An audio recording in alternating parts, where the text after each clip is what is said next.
ಓಂ ಶಾಂತಿ. ಇದು ಬೇಹದ್ ವೈರಾಗ್ಯ ಸ್ಥಿತಿ ಅಥವಾ ಬೇಹದ್ ವೈರಾಗ್ಯ ವೃತ್ತಿಯ 7ನೇ ಭಾಗ. ಈ ಮುರಳಿಯ ಡೇಟ್ ಸಾಕಾರ ಮುರಳಿ 24/4/2022. ಅಂದರೆ ರಿವೈಸ್ ಕೋರ್ಸ್ ಹೇಳ್ತಿರ್ಬೇಕಾದ್ರೆ ಅಲ್ಲೂ ಬಂದಿದೆ. ಈ ಅವ್ಯಕ್ತ ಮುರಳಿಯ ಡೇಟ್ ಏನು ಅಂದರೆ ರಿವೈಸ್ ಕೋರ್ಸ್ನ ಡೇಟ್ 31/3/1990, 31ನೇ ತಾರೀಕು ಮಾರ್ಚ್ ತಿಂಗಳು 1990 ಅವ್ಯಕ್ತ ಮುರಳಿ. ಸೊ ಈ ಮುರಳಿಯ ಟೈಟಲ್ ದಯಾ ಹೃದಯ ಹಾಗೂ ಬೇಹದ್ದಿನ ವೈರಾಗ್ಯ ವೃತ್ತಿ. ಸೊ ಇಲ್ಲಿ ದಯಾ ಹೃದಯ ಮತ್ತು ಬೇಹದ್ ವೈರಾಗ್ಯ ವೃತ್ತಿ ಅಂದಾಗ ಪರಮಾತ್ಮ ಈ ಮುರಳಿಯಲ್ಲಿ ತಿಳಿಸ್ತಾ ಇರೋದೇನು ಅಂದರೆ, ಅವರು ಅಪರಿಚಿತ ಅಜ್ಞಾನಿ ಅಂದರೆ ಭಕ್ತಿಯಲ್ಲಿರುವ ಎಲ್ಲರೂ ಕೂಡ ನನ್ನ ಮಕ್ಕಳೇ ಅಂತಿದ್ದಾರೆ. ಅಂದರೆ ಇಲ್ಲಿ ನಾವು ಜಗನ್ಮಾತೆಯ ಪಾತ್ರ ಅಂದ್ಕೊಂಡಾಗ ಅವರು ನಮಗೆ ಮಕ್ಕಳಾಗ್ತಾರೆ. ಇಲ್ಲ, ಪರಮಾತ್ಮ ಕೊಟ್ಟಿರೋ ಎಲ್ಲ ಸರ್ವ ಸಂಬಂಧಗಳು ಅವ್ರ ಜೊತೆ ಜೋಡಿಸಿದಾಗ ಆತ್ಮಿಕ ಸಹೋದರರಾಗ್ತಾರೆ. ಸೊ ಅವರನ್ನು ಕೂಡ ನಾವು ಅಂಗೀಕರಿಸಬೇಕು. ಆದರೆ ಇದೇ ಪುಸ್ತಕ ಸೇವೆ ಅನ್ನೋ ಒಂದು ಸೇವೆಗೆ ಹೋದಾಗೂ ಕೂಡ ಪುಸ್ತಕ ಹಂಚ್ತಾ ಇರೋ ಆತ್ಮಿಕ ಸಹೋದರರು ಏನು ಮಾಡ್ತಾ ಇದ್ದಾರೆ ಅಂದರೆ, ನಾವು ನೋಡಿ ಪುಸ್ತಕ ಕೊಡ್ತಾ ಇದ್ದೀವಿ, ಯಾರು ಅದನ್ನು ತೊಗೊಂಡು ಓದ್ತಾರೋ ಅವ್ರಿಗೆ ಕೊಡ್ತಾ ಇದ್ದೀವಿ ಅಂಥೇಳಿ ಕೂಡ ಹೇಳ್ತಿರ್ತಾರೆ. ಸೊ ಓದುವವರಿಗೆ, ತಿಳಿದುಕೊಳ್ಳೋವರಿಗೆ ಕೊಡೋದು ಶ್ರೀಮತ ಅಂತೂ ಏನಿಲ್ಲ, ಅದು ದೊಡ್ಡ ಮಾತು ಕೂಡ ಅಲ್ಲ. ಆದರೆ ನಮ್ಮ ಸಂಕಲ್ಪದಿಂದ ಆ ಕಡೆ ಪರಿವರ್ತನೆ ಅನ್ನೋದು ಕಾಣಿಸ್ಬೇಕು ಅಂತಿದ್ದಾರೆ. ಸೊ ಇಲ್ಲಿ ನಾವು ಸಂಕಲ್ಪನೆ ಅವ್ರು ಓದ್ತಾರೋ ಇಲ್ಲನೋ, ಅವ್ರು ತೊಗೊಂಡೋಗಿ ಬೀಸಾಡ್ತಾರೋ ಅಥವಾ ಅವ್ರು ಎಲ್ಲಾದರೂ ಇಟ್ಟು ಬಿಟ್ಟು ಬಿಡ್ತಾರೋ, ಈ ರೀತಿ ನಮ್ಮ ಆಲೋಚನಾ ಸ್ಥಾಯಿ ಇಟ್ಕೊಂಡು ನಾವು ಆ ಸೇವೆಯನ್ನು ಮಾಡಿದಾಗ ಸಂಕಲ್ಪಸೇ ಸೃಷ್ಟಿ. ಸೊ ನನ್ನ ಸಂಕಲ್ಪದಿಂದ ಸೃಷ್ಟಿ ಅಥವಾ ದೃಷ್ಟಿಯಿಂದ ಸೃಷ್ಟಿ. ನನ್ನ ದೃಷ್ಟಿ ಏನಿತ್ತು ಅವ್ರ ಕಡೆ, ಇವ್ರು ತೊಗೊಂಡೋಗಿದ್ದನ್ನು ಬೀಸಾಡ್ತಾರೇನೋ, ಇವ್ರು ತೊಗೊಂಡೋಗಿದ್ದನ್ನು ಎಲ್ಲಾದರೂ ಇಟ್ಟು ಬಿಟ್ಬಿಡ್ತಾರೇನೋ, ಯಾರು ಓದ್ತಾರೆ ಇವಾಗಿನ ಕಾಲಗಳಲ್ಲಿ ಪುಸ್ತಕ, ಈ ರೀತಿಯ ಸಂಕಲ್ಪಗಳನ್ನು ಮಾಡಿ ನಾವು ಪುಸ್ತಕವನ್ನು ಕೊಟ್ಟಾಗ ಪರಮಾತ್ಮನಿಂದ ಶಕ್ತಿಯನ್ನು ಪಡೆದು ನಾವು ಮಾಡ್ತಾ ಇರೋ ಪ್ರತಿಯೊಂದು ಸಂಕಲ್ಪ ಶಕ್ತಿಯನ್ನು ಹೊಂದಿರ್ತದೆ. ಸೊ ಆ ಶಕ್ತಿಯನ್ನು ಉಪಯೋಗಿಸಿ ನಾವು ಎದಕ್ಕಾಗಿ ಉಪಯೋಗಿಸ್ತಾ ಇದ್ದೀವಿ? ಆ ಶಕ್ತಿಯನ್ನು ನೆಗೆಟಿವ್ ಕಡೆ ಉಪಯೋಗಿಸ್ತಾ ಇದ್ದೀವಿ. ಅಂದರೆ ಆ ಒಂದು ಶಕ್ತಿಯನ್ನು ವಿರುದ್ಧ ದಿಕ್ಕಿನಲ್ಲಿ ಉಪಯೋಗಿಸ್ತಾ ಇದ್ದೀವಿ. ಸೊ ಅದಕ್ಕಾಗಿ ನಾವು ನಮ್ಮ ಸಂಕಲ್ಪಗಳನ್ನು ಕರೆಕ್ಟಾಗಿ ಮಾಡಬೇಕು. ಅದೇ ವಿಷಯ ಬಂದಾಗನೇ ಪರಮಾತ್ಮ ಹೇಳ್ತಿರ್ತಾರೆ, ಸೇವೆ ಮಾಡ್ತಿರ್ಬೇಕಾದ್ರೆ ಸ್ಮೃತಿ ಮತ್ತು ಸೇವೆಯನ್ನು ಬ್ಯಾಲೆನ್ಸ್ ಮಾಡಬೇಕು. ಸೊ ಸ್ಮೃತಿ ಏನು? ಪರಮಾತ್ಮ ಏನು ಹೇಳ್ಕೊಟ್ಟಿದ್ದಾರೆ ನಮಗೆ ಸೇವೆ ಮಾಡ್ತಿರ್ಬೇಕಾದ್ರೆ? ಇವರು ಶಿವಪರಮಾತ್ಮನನ್ನ ತಂದೆ ಅಂಥೇಳಿ ಅಂಗೀಕರಿಸಿದ್ರು, ಇವರು ಈಶ್ವರೀಯ ವಿದ್ಯಾರ್ಥಿಗಳು, ಇವರು ರಾಜಯೋಗಿಗಳು, ಅಥವಾ ಎಲ್ಲದಕ್ಕಿಂತಲೂ ಸ್ಟ್ಯಾಂಡರ್ಡಾಗಿ ನಮ್ಗೆ ಕೊಟ್ಟಿರೋದು ಇವರು ಆದಿಯಲ್ಲಿ ರಾಜವಂಶೀಯರು, ಪ್ರಸ್ತುತ ಬ್ರಹ್ಮವಂಶೀಯರು, ಮಾಸ್ಟರ್ ಸರ್ವಶಕ್ತಿವಂತರು, ಹಿಂದೆ ಬರುವ ಸಹೋದರರು ಅನ್ನೋ ಸಂಕಲ್ಪ ಮಾಡಿ ಕೊಡಬೇಕು ಅಂತಾರೆ. ಸೊ ಅವರ ಪ್ರತಿ ನಮ್ಮ ಶುಭ ಭಾವನೆ, ಶುಭ ಕಾಮನೆ. ಸೊ ಶುಭ ಭಾವನೆ ಅಂತ ಬಂದಾಗ ಪ್ಯೂರ್ ಫೀಲಿಂಗ್, ಆತ್ಮಿಕ ದೃಷ್ಟಿ ಇರಬೇಕು ಅವ್ರ ಕಡೆ. ನಾವು ಆತ್ಮನನ್ನೇ ದರ್ಶಿಸಬೇಕು. ಅದು ಪವಿತ್ರ ಪ್ಯೂರ್ ಫೀಲಿಂಗ್, ಶುಭ ಭಾವನೆ ಆಯಿತು. ಸೊ ಶುಭ ಕಾಮನೆ ಏನಿಲ್ಲ, ಅವರು ಕೂಡ ಈಶ್ವರೀಯ ವಿದ್ಯಾರ್ಥಿಗಳು, ರಾಜಯೋಗಿಗಳು, ಸೂರ್ಯವಂಶೀಯರು, ಅವರು ಕೂಡ ಶ್ರೇಷ್ಠ ಪರಮಾತ್ಮನೊಂದಿಗೆ ಶ್ರೇಷ್ಠ ಸಂಬಂಧವನ್ನು ಜೋಡಿಸಿದ್ರು. ಸೊ ಶ್ರೇಷ್ಠ ಸಂಬಂಧ ಅಂದರೆ ಪರಮಾತ್ಮನನ್ನು ನಾವು ಇಷ್ಟು ದಿನ ಮೇಲೆ, ನಾವೆಲ್ಲ ಕೆಳಗಡೆ, ನೀನು ಉಚ್ಚ ನಾವು ತುಚ್ಛ, ಈ ರೀತಿ ಭಕ್ತಿಯಲ್ಲಿದ್ದಾಗ ಯೋಚನೆ ಮಾಡ್ತಿದ್ವಿ. ಇವಾಗ ಪರಮಾತ್ಮ ಬಂದು ಹೇಳಿರೋದೇನು? ಸರ್ವ ಸಂಬಂಧಗಳು ನನ್ನ ಜೊತೆ ಜೋಡಿಸ್ರಿ ಅಂಥೇಳಿ ಅದರ ಜೊತೆ ಸಮಾನವಾದ ಸ್ಥಾನವನ್ನು ಕೊಟ್ಟರು. ಸೊ ಆ ಸಮಾನವಾಗಿ ಅವರು ಕೂಡ ಆಗಬೇಕು, ಪರಮಾತ್ಮನ ಸರ್ವ ಪ್ರಾಪ್ತಿಗಳನ್ನು ಅವರು ಕೂಡ ಪಡಿಬೇಕು ಅನ್ನೋದೇ ಶುಭ ಕಾಮನೆ ಆಗಿರಬೇಕು. ಅದಕ್ಕಾಗಿ ನಾವೇನು ಮಾಡಬೇಕು? ಶುಭ ಸಂಕಲ್ಪಗಳನ್ನ. ಸೊ ಅದನ್ನೇ ಮನಸಾ ಸೇವೆ ಅಂಥೇಳಿ ಕೂಡ ಹೇಳ್ತಾರೆ. ಸೊ ಈ ರೀತಿ ಸಂಕಲ್ಪಗಳನ್ನ ಮಾಡ್ತಾ ನಾವು ಪುಸ್ತಕಗಳ ಸೇವೆ ಅಂದರೆ ಪುಸ್ತಕವನ್ನು ಹಂಚಿದ್ದೇ ಆದರೆ ಎಲ್ಲರೂ ಪರಮಾತ್ಮನೊಂದಿಗೆ ತಂದೆ ಅನ್ನೋ ಸಂಬಂಧ, ಅದು ಸರ್ವ ಸಂಬಂಧಗಳನ್ನು ಜೋಡಿಸಿ ಆ ಪರಮಾತ್ಮನ ವಾರಸತ್ವಕ್ಕೆ ಅಧಿಕಾರಿಯಾಗಲಿಕ್ಕೆ, ಆಸ್ತಿಗೆ ಅಧಿಕಾರಿಯಾಗಲಿಕ್ಕೆ ಸಾಧ್ಯ ಆಗ್ತದೆ. ಸೊ ನಮ್ಮ ಹತ್ರ ದಯೆ ಇದ್ದಾಗ ಈ ಸಂಕಲ್ಪಗಳನ್ನ ಮಾಡ್ತೀವಿ ನಾವು. ಅದೇ ನಮ್ಮ ಹತ್ರ ದಯೆನೇ ಇಲ್ಲ ಅಂತ ಇಟ್ಕೊಳ್ಳೋಣ. ಸೊ ಇವಾಗ ವಿಶ್ವ ಕಲ್ಯಾಣಕಾರಿ ಅಂದರೆ ಏನು? ಅವರ ಕಲ್ಯಾಣ ಕೂಡ ಆಗಬೇಕು. ಕಲ್ಯಾಣ ಅಂದರೆ ಒಳ್ಳೆಯದು. ಸೊ ಇವಾಗ ಕಲ್ಯಾಣ ಯಾವಾಗ ಆಗ್ತದೆ? ಒಬ್ಬ ಪರಮಾತ್ಮನಿಂದನೇ ಆತ್ಮನ ಕಲ್ಯಾಣ ಆಗಲಿಕ್ಕೆ ಸಾಧ್ಯ. ಸೊ ನಾವು ಮಾಸ್ಟರ್ ವಿಶ್ವ ಕಲ್ಯಾಣಕಾರಿ. ಸೊ ನಾವು ಪರಮಾತ್ಮನನ್ನು ಮಧ್ಯದಲ್ಲಿ ಇಟ್ಟು ಅವರಿಗೆ ಆ ಅಂದರೆ ಕಲ್ಯಾಣವನ್ನು ಮಾಡ್ತಾ ಇದ್ದೀವಿ.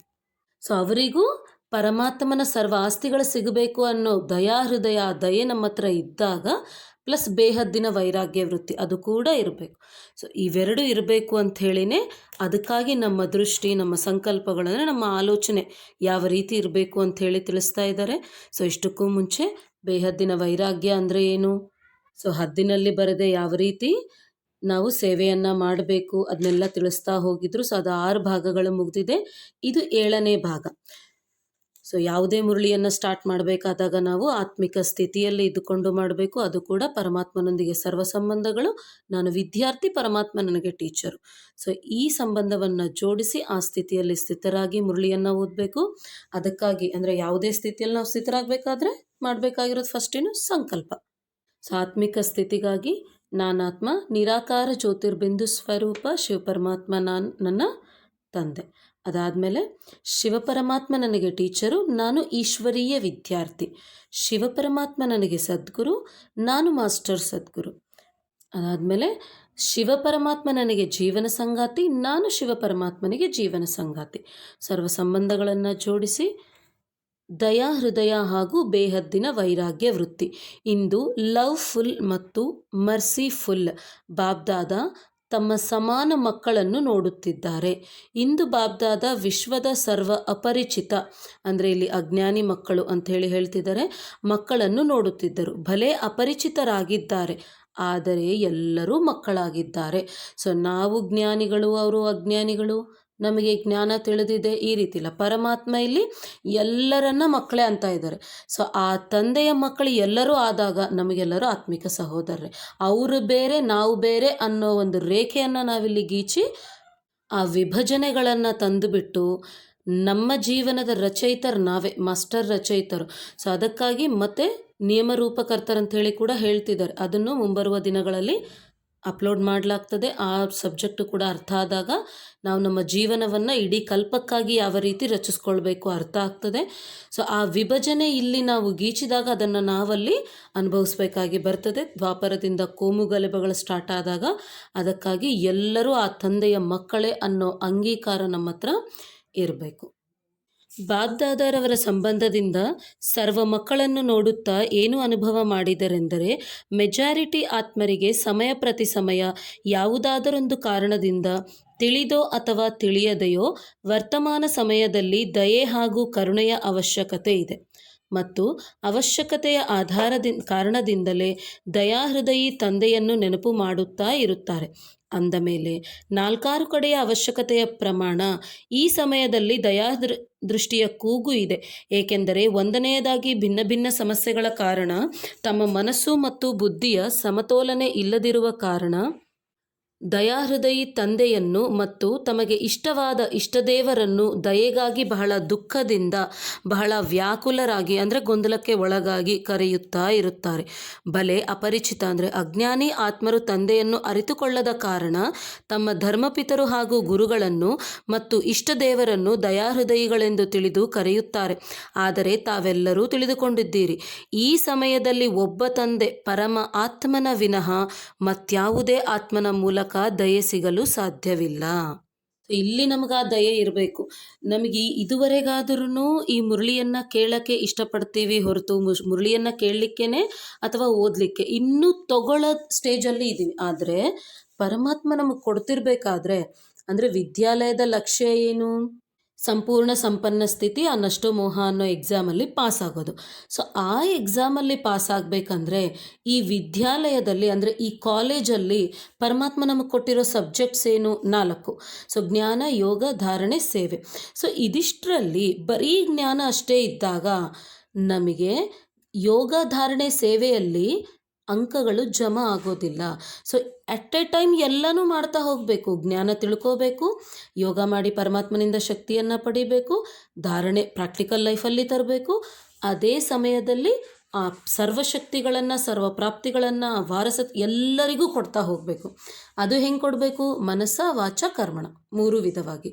ಸೊ ಅಷ್ಟೇ ಹೊರತು ನಾನು ಇನ್ನೂ ವಿದ್ಯಾಲಯದಲ್ಲಿ 30 ವರ್ಷ ಆಯಿತು, 40 ವರ್ಷ ಆಯಿತು, ಆದರೂ ಕೂಡ ಆ 5 ವರ್ಷದ ಸಿಲೆಬಸ್ ರಿಪೀಟ್ ಮಾಡ್ತೀನಿ ಅಂದರೆ ಅದೇ ಇದರಲ್ಲಿ ಇರ್ತೀವಿ ಹೊರತು ಇನ್ನೂ ಮುಂದಕ್ಕೆ ಹೋಗಲಿಕ್ಕೆ ಸಾಧ್ಯ ಆಗೋದಿಲ್ಲ. ಸೊ ಈ ದಯಾಹೃದಯ ಇದ್ದಾಗ ಏನಾಗ್ತದೆ ಅಂದರೆ ಅವರ ದುಃಖವನ್ನು ಜ್ಞಾನಯುಕ್ತವಾದ ದಯೆ ಅಂತಾರೆ. ಅದು ಕೂಡ ಸಾಮಾನ್ಯವಾಗಿ ಅಲ್ಲ.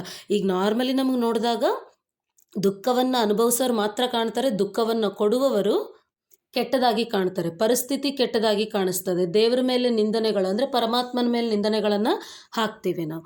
ಅದೇ ಜ್ಞಾನಯುಕ್ತವಾದ ದಯೆ ಇದ್ದಾಗ ಅವರು ಯಾವ ಕರ್ಮವನ್ನು ಮಾಡಿರೋ ಕಾರಣಕ್ಕಾಗಿ ಅಥವಾ ಯಾವ ಸಂಸ್ಕಾರದ ಆಧಾರದಿಂದ ಅವರಿಗೆ ಆ ಜನ್ಮ ಅಥವಾ ಪರಿಸ್ಥಿತಿ ಅಥವಾ ವ್ಯಕ್ತಿಗಳು ಎಲ್ಲರೂ ಬಂದಿದ್ದಾರೆ ಅನ್ನೋದು ಅರ್ಥ ಆಗ್ತದೆ. ಸೊ ಆ ರೀತಿ ತಿಳ್ಕೊಂಡಾಗ ಬೇರೆ ಕೆಟ್ಟ ಅಂದರೆ ಇವರು ಕೆಟ್ಟವರು ಇವರು ಒಳ್ಳೆಯವರನ್ನ ಆಲೋಚನೆ ಬರೋದಿಲ್ಲ. ಬರೀ ಆ ಪರಿಸ್ಥಿತಿಯಲ್ಲಿ ಇರುವವರ ಮೇಲೆ ದಯೆ, ಅದು ಕೂಡ ಜ್ಞಾನಯುಕ್ತವಾದ ದಯೆ.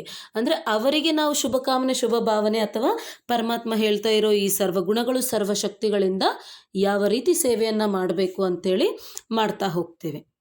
ಇಲ್ಲದೇ ಇದ್ದರೆ ಇನ್ನೂ ಇದೆ ಆ ವಿಭಜನೆ, ನಾನು ಬೇರೆ ಅವರು ಬೇರೆ, ನಾನು ಜಾಸ್ತಿ ಇವರು ಕಡಿಮೆ, ನಾವು ಜ್ಞಾನದಲ್ಲಿದ್ದೀವಿ ಅವರು ಅಜ್ಞಾನಿಗಳು ಅದಕ್ಕೆ ಅವರು ಕಡಿಮೆ, ಆ ಯಾವುದೇ ಯೋಚನೆ ಅವಶ್ಯಕತೆ ಇಲ್ಲ.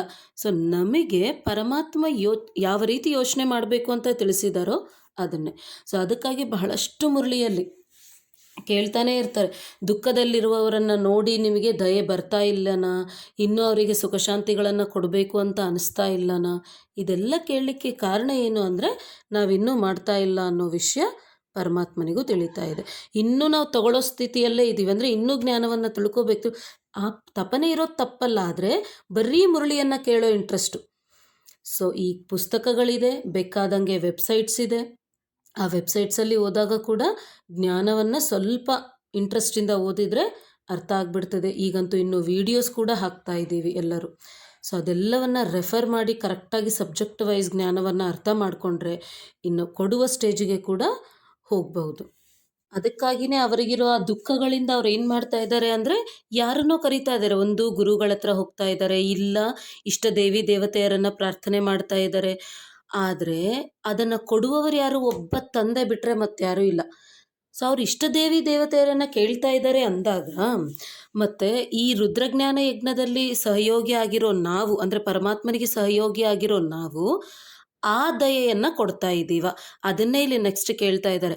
ಭಲೆ ತಂದೆಯು ಅವರ ಇಚ್ಛೆಗಳನ್ನು ಪೂರ್ಣ ಮಾಡಲು ಭಾವನೆಯ ಫಲವನ್ನು ಕೊಡುವುದಕ್ಕಾಗಿ ಯಾವುದೇ ಇಷ್ಟ ದೇವರನ್ನು ಅಥವಾ ಮಹಾನ್ ಆತ್ಮರನ್ನು ನಿಮಿತ್ತ ಮಾಡಬಹುದು. ಆದರೆ ದಾತನಂತೂ ಒಬ್ಬ ತಂದೆಯೇ ಆಗಿದ್ದಾರೆ. ಆದ್ದರಿಂದ ವರ್ತಮಾನ ಸಮಯದ ಪ್ರಮಾಣ ದಯಾಹೃದಯಿ ತಂದೆಯು ಮಕ್ಕಳಿಗೂ ಸಹ ಇದನ್ನೇ ಹೇಳುತ್ತಿದ್ದಾರೆ. ತಂದೆಯ ಸಹಯೋಗಿ ಜೊತೆಗಾರ ಭುಜಗಳು ತಾವು ಬ್ರಾಹ್ಮಣ ಮಕ್ಕಳಾಗಿದ್ದೀರಿ ಅಂದಾಗ ಮನುಷ್ಯರಿಗೆ ಯಾವ ವಸ್ತುವಿನ ಅವಶ್ಯಕತೆ ಇದೆಯೋ ಅದನ್ನು ಕೊಟ್ಟರೆ ಪ್ರಸನ್ನರಾಗಿ ಬಿಡುತ್ತಾರೆ. ಅಂದ ಮೇಲೆ ಮಾಸ್ಟರ್ ದಯಾ ಹೃದಯಿಗಳಾಗಿದ್ದೀರಾ. ಇದು ಎಲ್ಲ ವಿದ್ಯಾರ್ಥಿಗಳು ಯಾರಿಗವರು ಚೆಕ್ ಮಾಡ್ಕೊಳ್ಬೇಕು. ಸೊ ನಾವು ನಿಜವಾಗ್ಲೂ ಮಾಸ್ಟರ್ ದಯಾ ಹೃದಯಿ ಅಂದರೆ ಪರಮಾತ್ಮ ದಯಾಸಾಗರು, ನಾವು ಮಾಸ್ಟರ್ ದಯಾಸಾಗರರು. ಸೊ ದಯಾಸಾಗರ್ ಆಗಿದ್ದೀವ, ದಯಾಸಾಗರಾದರೆ ಪರಮಾತ್ಮ ಹೇಳಿರೋ ಎಲ್ಲ ಚೆಕಿಂಗ್ ಪಾಯಿಂಟ್ಸ್ ಪಾಸ್ ಆಗಬೇಕು. ಸೊ ಎಲ್ಲ ಪರಿಶೀಲಿಸ್ಕೊಳ್ಬೇಕು, ಅವ್ರು ಏನೇನು ಹೇಳ್ತಾ ಇದ್ದಾರೆ ಅದನ್ನೆಲ್ಲ ಮಾಡ್ತಾ ಇದ್ದೀನ. ಸೊ ಬೆಳಗ್ಗೆ ಇದ್ದು ಇನ್ನೂ ನಾವು ಯೋಗ ಅಂತೇಳಿ ಕಮೆಂಟ್ರಿ ಇಟ್ಕೊಂಡು ಇನ್ನೂ ನಾನು ನಕ್ಷತ್ರ ದಾಟಿದೆ, ವಾಯುಮಂಡಲ ದಾಟಿದೆ, ಆಕಾಶ ದಾಟಿದೆ, ಪರಂಧಾಮಕ್ಕೆ ಹೋದೆ, ಪರಮಾತ್ಮನಿಂದ ಶಕ್ತಿಯನ್ನು ಪಡೆದೆ, ನಾನು ಖುಷಿ ಫೀಲ್ ಆದೆ, ನಾನು ಇನ್ನೂ ಖುಷಿಯನ್ನು ಸಂತೋಷವನ್ನು ಪಡೆಯೋದ್ರಲ್ಲಿ ಬ್ಯುಸಿ ಇದ್ದೀನ, ಅಥವಾ ಪರಮಾತ್ಮನಿಂದ ತಗೊಂಡು ವಿಶ್ವಾತ್ಮರಿಗೆ ಪ್ರಕೃತಿಗೆ ಕೊಡ್ತಾ ಇದ್ದೀನ, ಇದೇ checking point. So advanced stage ಅವರಿಗೆ ಪರಮಾತ್ಮ ಹೇಳಿರೋದಂದರೆ ಟೈಮ್ ಟೇಬಲ್ ಇಲ್ಲ, ಅವ್ಯಕ್ತ ಫರಿಷ್ಠ.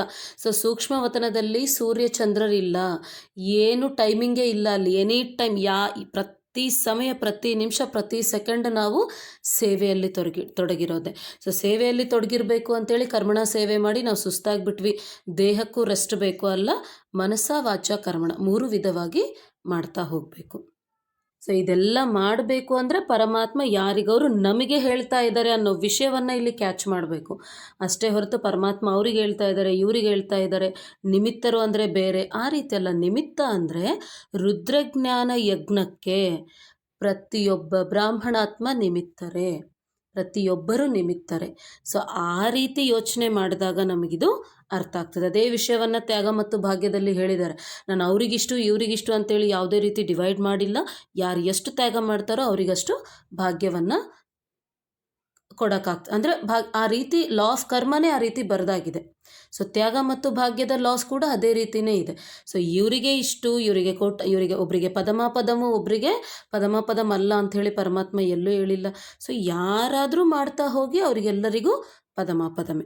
ಸೊ ನಾವು ನಿಮಿತ್ತರಂಥೇಳಿ ಭಾವಿಸಿ ಪರಮಾತ್ಮ ಹೇಳ್ತಾ ಇರೋ ಪ್ರತಿಯೊಂದು ಶ್ರೀಮತ ನಮಗೆ, ಅಥವಾ ಅವ್ರು ಕೇಳ್ತಾ ಇರೋ ಪ್ರತಿಯೊಂದು ಪ್ರಶ್ನೆ ನಮಗೆ ಅಂಥೇಳಿ ನಾವು ತಗೊಂಡಾಗ, ಸರಿಯಾದ ಉತ್ತರವನ್ನು ಕೂಡ ಕೊಟ್ಟಾಗ, ಅಂದರೆ ನಿಜಾಯಿತಿಯಿಂದ ಉತ್ತರವನ್ನು ಕೊಡ್ತಾ ಹೋದಾಗ, ಆ ಪರಿಸ್ಥಿತಿಗಳು ಸ್ಥಿತಿಗಳು ಬಂದಾಗ ನಾವು ಪರಿವರ್ತನೆ ಆಗ್ತಾ ಸೇವೆ ಧಾರಣೆ ಎಲ್ಲವೂ ಮಾಡ್ತಾ ಹೋಗಲಿಕ್ಕೆ ಸಾಧ್ಯ ಆಗ್ತದೆ.